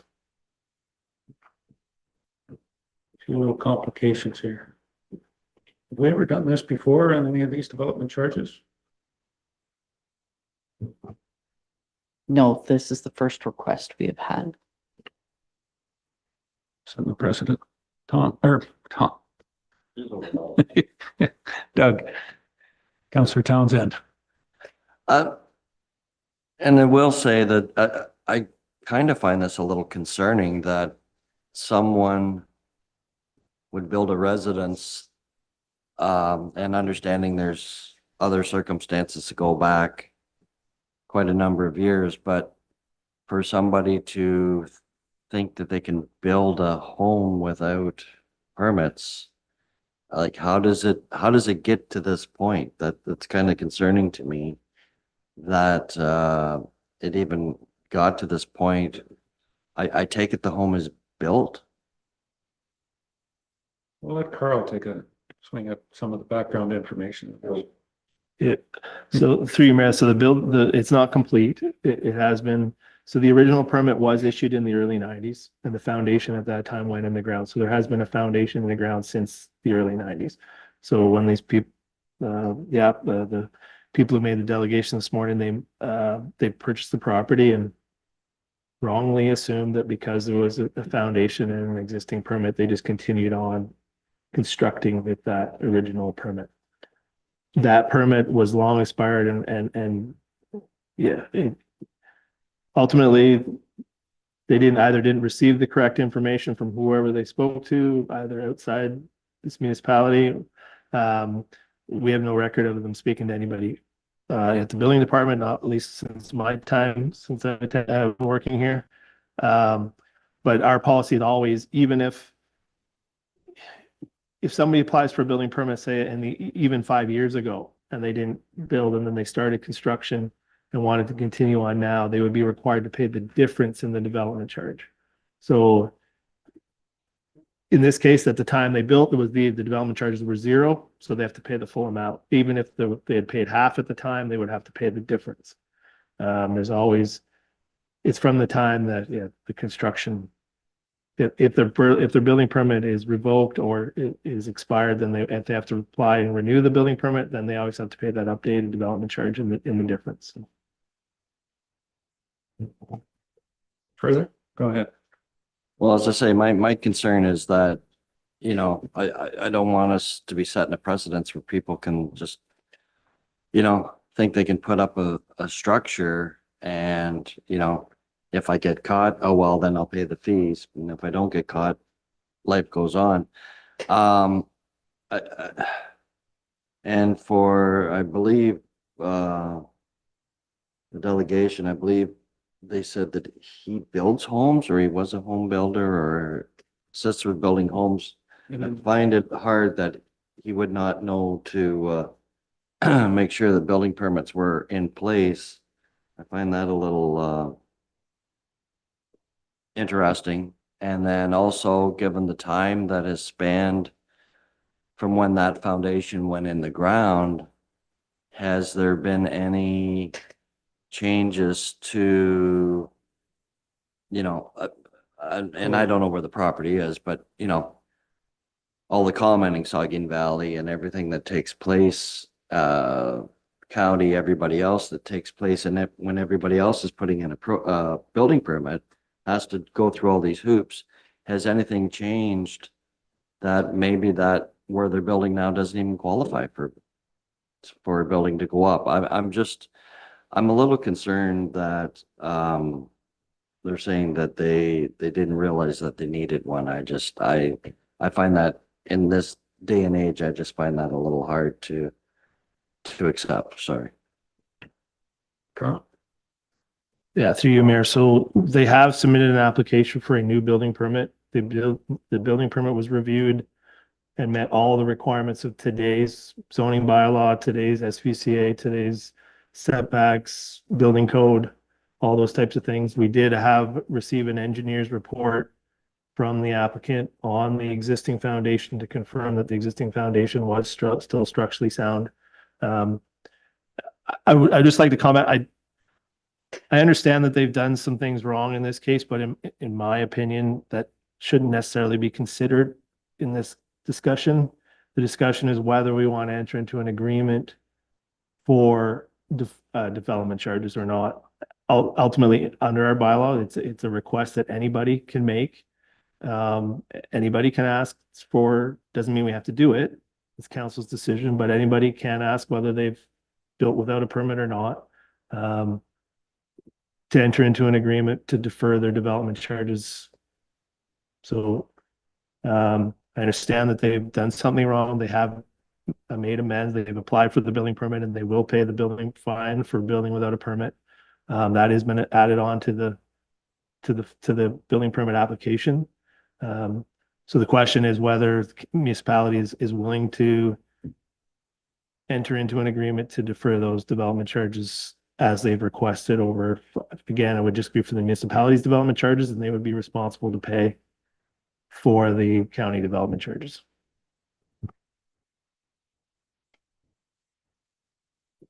Any other questions or comments?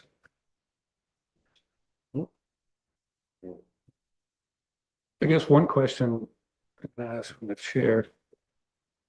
They're lumping it all in. I don't think, you know, if we take the building permit stuff out of this, like, truly, I think today we're only dealing with, the question is on $6,176 of West Gray's development charges. They've already lumped in, you know, or the request is, do we want to get into deferring building permits as well?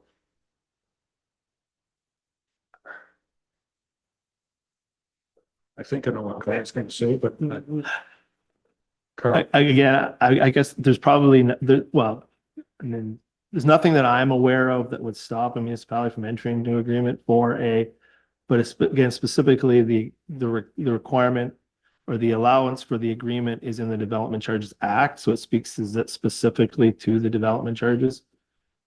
I mean, I don't know that I'm not aware of anything that says you cannot enter into an agreement to pay building permit fees. So if council so chooses to do that, they can. Again, but there's nothing in the Building Code Act that speaks to payment or agreements for payment of building. In fact, it says that building permit fees are required to be paid before the building permit can be issued. Yeah.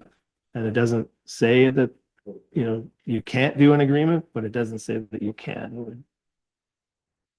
Doug, Councilor Hutchison. Well, given, without getting into all the history of how this happened and whatnot, given that there are some hardships, I think, involved based on what we heard, I would suggest that they're going to have to pay the county development charge right up front. The 10,000 sounds like. So my suggestion was, let's do, they have to pay that 10,000. The next payment could be for the building permit fee and the building permit together, the fine and the fee together. So that's another 3, 4, 5,000 in there. I guess it's 4,000. And then the other one is development charges. is, West Gray is 6,000. So they got to pay 10,000 up front. Next payment will be to cover the permits and the building permit fees. And then the next payment would be to cover West Gray development. So it's 3 payments rather than 4, which they requested. But we don't have any control on that 10,000 one. So that would be my suggestion, and leave it at that. Thanks.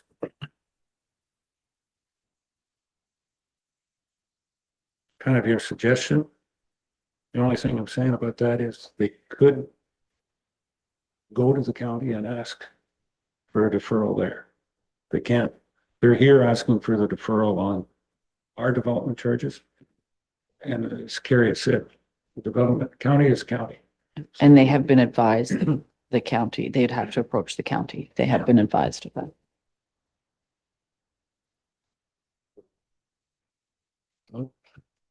Miracles, but to further, from Councillor Hutchinson, I think it, just what you said, the direction to go to the county, if they want to negotiate or present to the county, and we'll pay term, but we're directing them, we'll pay 100%. If they want to cut a deal there, then that's up there. So that's just pushing it off our plates and, or does that, we collect and carry and then send it? Is that what, how it would be? Yes.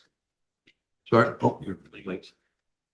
Typically, that's, we collect the development charge and each month remit it up to the Grey County. So this would give them an opportunity before they go into it, is to have that discussion at the county, but still remit through the normal process. So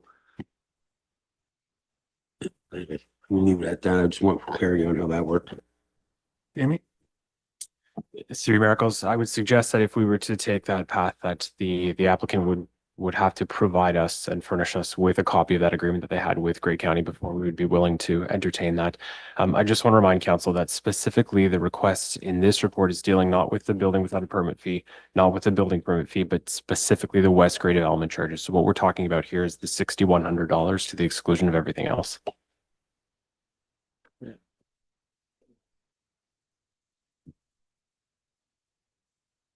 Okay. So I'm looking for a motion one way or the other, but we break this down. Saying, no, the payments will need to be upfront, or B, the 6,100 will be split into 4 payments between, with their suggestion between here and March of 2026. And staff draft up an agreement to that, or respond back, payment will be upfront. Carrie? And I don't know if I mentioned it in there, but we are permitted under the Development Charges Act to charge interest if we choose on a payment plan. Yeah. And the municipal interest rate is 1.25 per month. We changed a new sign out here on the building. Doesn't say Municipality of West Gray Bank. We're not a bank. It just says the Municipality of West Gray. I think those are the 2 options. Do we, any other questions on it, or where do we want to go? Tom? Just for clarity, so I'm just trying to pick up on what the clerk had said. So we're talking about this 6,100, but the request is, how I'm reading it, is everything's based around this 20,387, the whole thing. But now we're talking just, now we're talking about only our development. That's where I'm a little, disconnect there for some reason.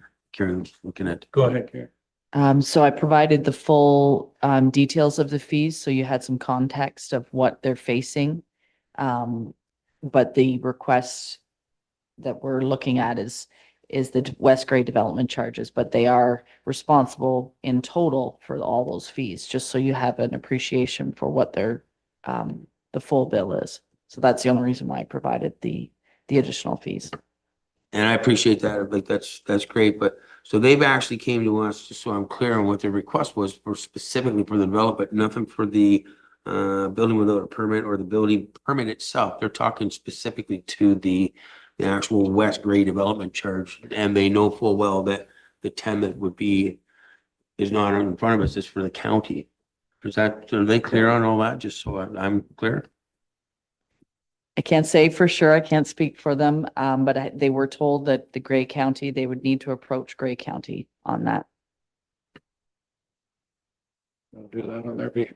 You want to do that on their behalf on Thursday? I'm a little bit busy. All right. Well, if there's no other information, Councillor Hutchison, Doug? So I'd like to make a motion that we go for the proponent to do 4 equal payments to cover the West Grade development charge plus interest. So 6,000 divided by 4 plus interest per month. Jamie? Three miracles. I have that in consideration. Staff report request for payment plan for West Grade development charges. Council authorizes the treasurer and clerk to enter into a payment plan agreement with Deb McTavish for the payment of West Grade development charges at an interest rate of 1.25% per month. Is that correct, Carrie? Per month? And I can tweak this to be 4 equal payments if that's council's wish. I think that's what you wanted, didn't you, Doug? Yeah. And 4 equal payments to March 1st, 31st. It's 3 miracles. I think those details would be fleshed out in the agreement itself rather than in the motion. Okay. Well, you need that thing specific. So you're moving that, Doug? Yep. Do we have a seconder? Councillor Shea. Thanks, Jeff. Any further questions or comments? Call the question then. All those in favor? That is carried. Just as a slight, there seems to be some more coming out of the ministry, Carl. Questions around development charges, so we'll see what happens when we get just kind of a statement of development charges as the premier and the provincial government keep making comments on payments and appropriateness of development charges, but we're dealing with what we have today, not what we think may be coming tomorrow. Okay. Thank you, Carrie. Questions? We're in the question period. Anybody have any questions? Then move on. Motions for which notice was previously given. And I don't think we have any at this point in time. Notice of motion. Is there any notice of motions? Seeing none. Announcements. What do we have for announcements? Councillor Noon. Joyce? Thank you. This coming Sunday, the Ayton Normanby Homecoming Committee is hosting a March of the Minions. Minions Unite. March with us dressed as your favorite minion and help us become the largest gathering of minions ever. Create your own minion costumes, take part in a coloring contest, blah, blah, blah. Anyways, it's Sunday from 12 till 3. Registration's at the school. And then there's a march around the town. Talfwag's going to do a drone picture of all people involved. So it should be a fun time and a good fundraiser. Proceeds, of course, go to the Ayton Normanby Homecoming and the Normanby Schools Breakfast Program. Thank you. So if it's a minion and Telf is doing it, is it a mini drone that he's using to get this minion? Oh, sorry. Any other announcements? Doug, go ahead. Yeah. Yeah, you're up next, Scott. Just want to announce that the Durham BIA is holding a downtown Halloween haunt this Saturday from 10 to noon, sort of to take place of the previous Halloween activity that municipal West Gray used to get involved in, but this one's sort of run by the VA in Durham. And I believe the other one is not functioning anymore. It's a change in direction there, but so that's this Saturday, 10 to noon downtown. Thank you. Just to be clarification, yeah, the BIA is involved with it. The Durham Agricultural Society is heavily involved as well too. Don't want to leave them out. And possibly the Lions Club are helping organize it. It's become a partnership for the downtown on Saturday. Yeah. Yeah. Thank you. Councillor Forrester. Scott? Thank you.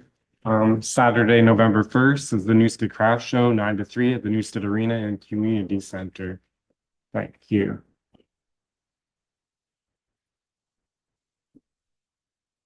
And November the 2nd is the Lions, Newstead Lions, famous pork and kraut dinner from 4 to 6. Yeah. I believe tickets, you need pre-ordered tickets, and they're available from any number of members of the Newstead Lions Club. Get that? Yeah. And there's always, not ample, but there will be some kraut for sale that is famously made by the Lions Club in Newstead. Get yours on both days. Yes, they are at the craft show as well too. And I just want to make a comment. I think the craft show was a record this year, if I'm not mistaken, for exhibitors. It sold out in, tables sold out in 19 minutes. I think requests, yeah, 19 minutes from the time we opened the bookings.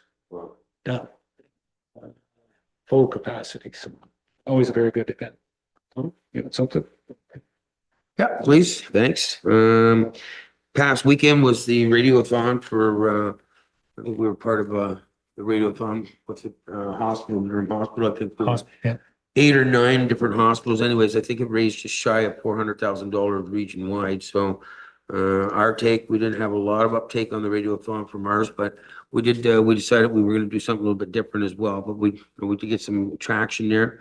But we just want to do a huge thank you to Foodland. They donated all the food, and we hosted a barbecue with the Durham Lions, who came down and donated their time, and I ran the barbecue and french fries for I think, well, Saturday we were there, I think from 10 to 2 sort of thing.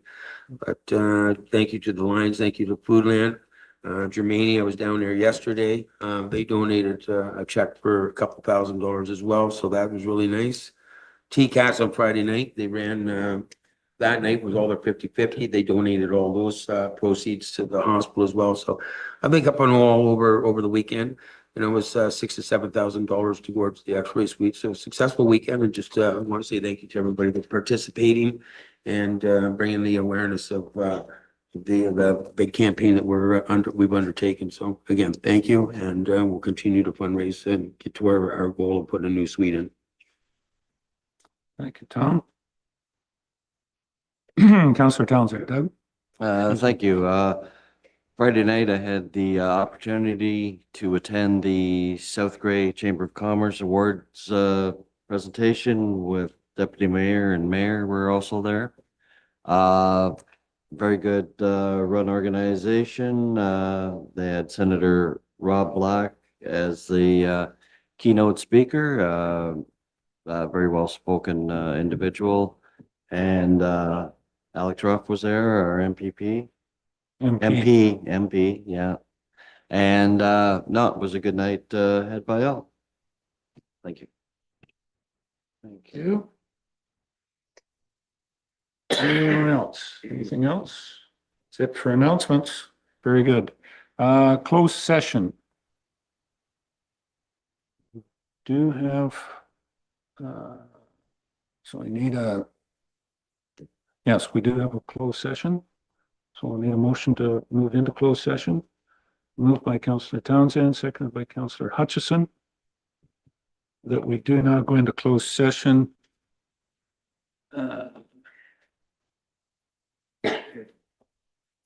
Move to discuss minutes from the closed session of October the 7th and one matter regarding personal matters about identifiable individual, including municipal or local board employees and labor relations or employee negotiations respecting municipal position. That knowledge? Ask. Any questions on that? Call the question. All those in favor? Any opposed? That's carried. So we'll wait for a few minutes. Want to do that here or we go into the boardroom? Here's good. Okay.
Okay, we're ready to go there, Ash?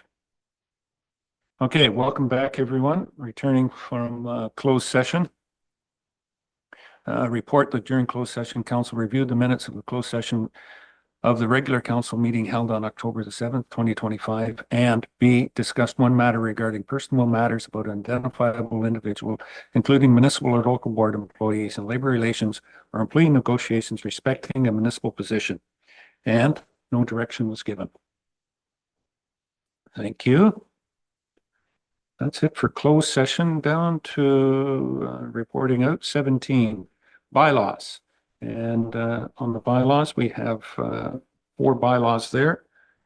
2025-080 to 083. Does anybody want to pull any of those, or we can move them all in one motion? Councillor Hutchison. Still a comment. Bylaw, if bylaw 2025-081 was in place, we would not have to deal with 2025-082. Is that correct? And 3. Yes. And 3. Yeah. Right. So simplify. Timing things going is, through. yep. Going forward, you're exactly right. Those, would not be coming through a bylaw position. Okay, thank you. Basically I wondered redundancy about at that. this point in time. Yep. With that. I'll move. So moved. Acceptance of all 4 bylaws. Thank you. And Deputy Mayor Hutchison will second that. Thank you. Any questions on that motion? Put the motion forward. All those in favor? Any opposed? That is carried. Tonight is it for business. I don't believe there's anything. We've completed all information or all activities on the agenda. Number 18 is adjournment. I will declare the meeting adjourned at 11:44 and see everybody back at 2 o'clock.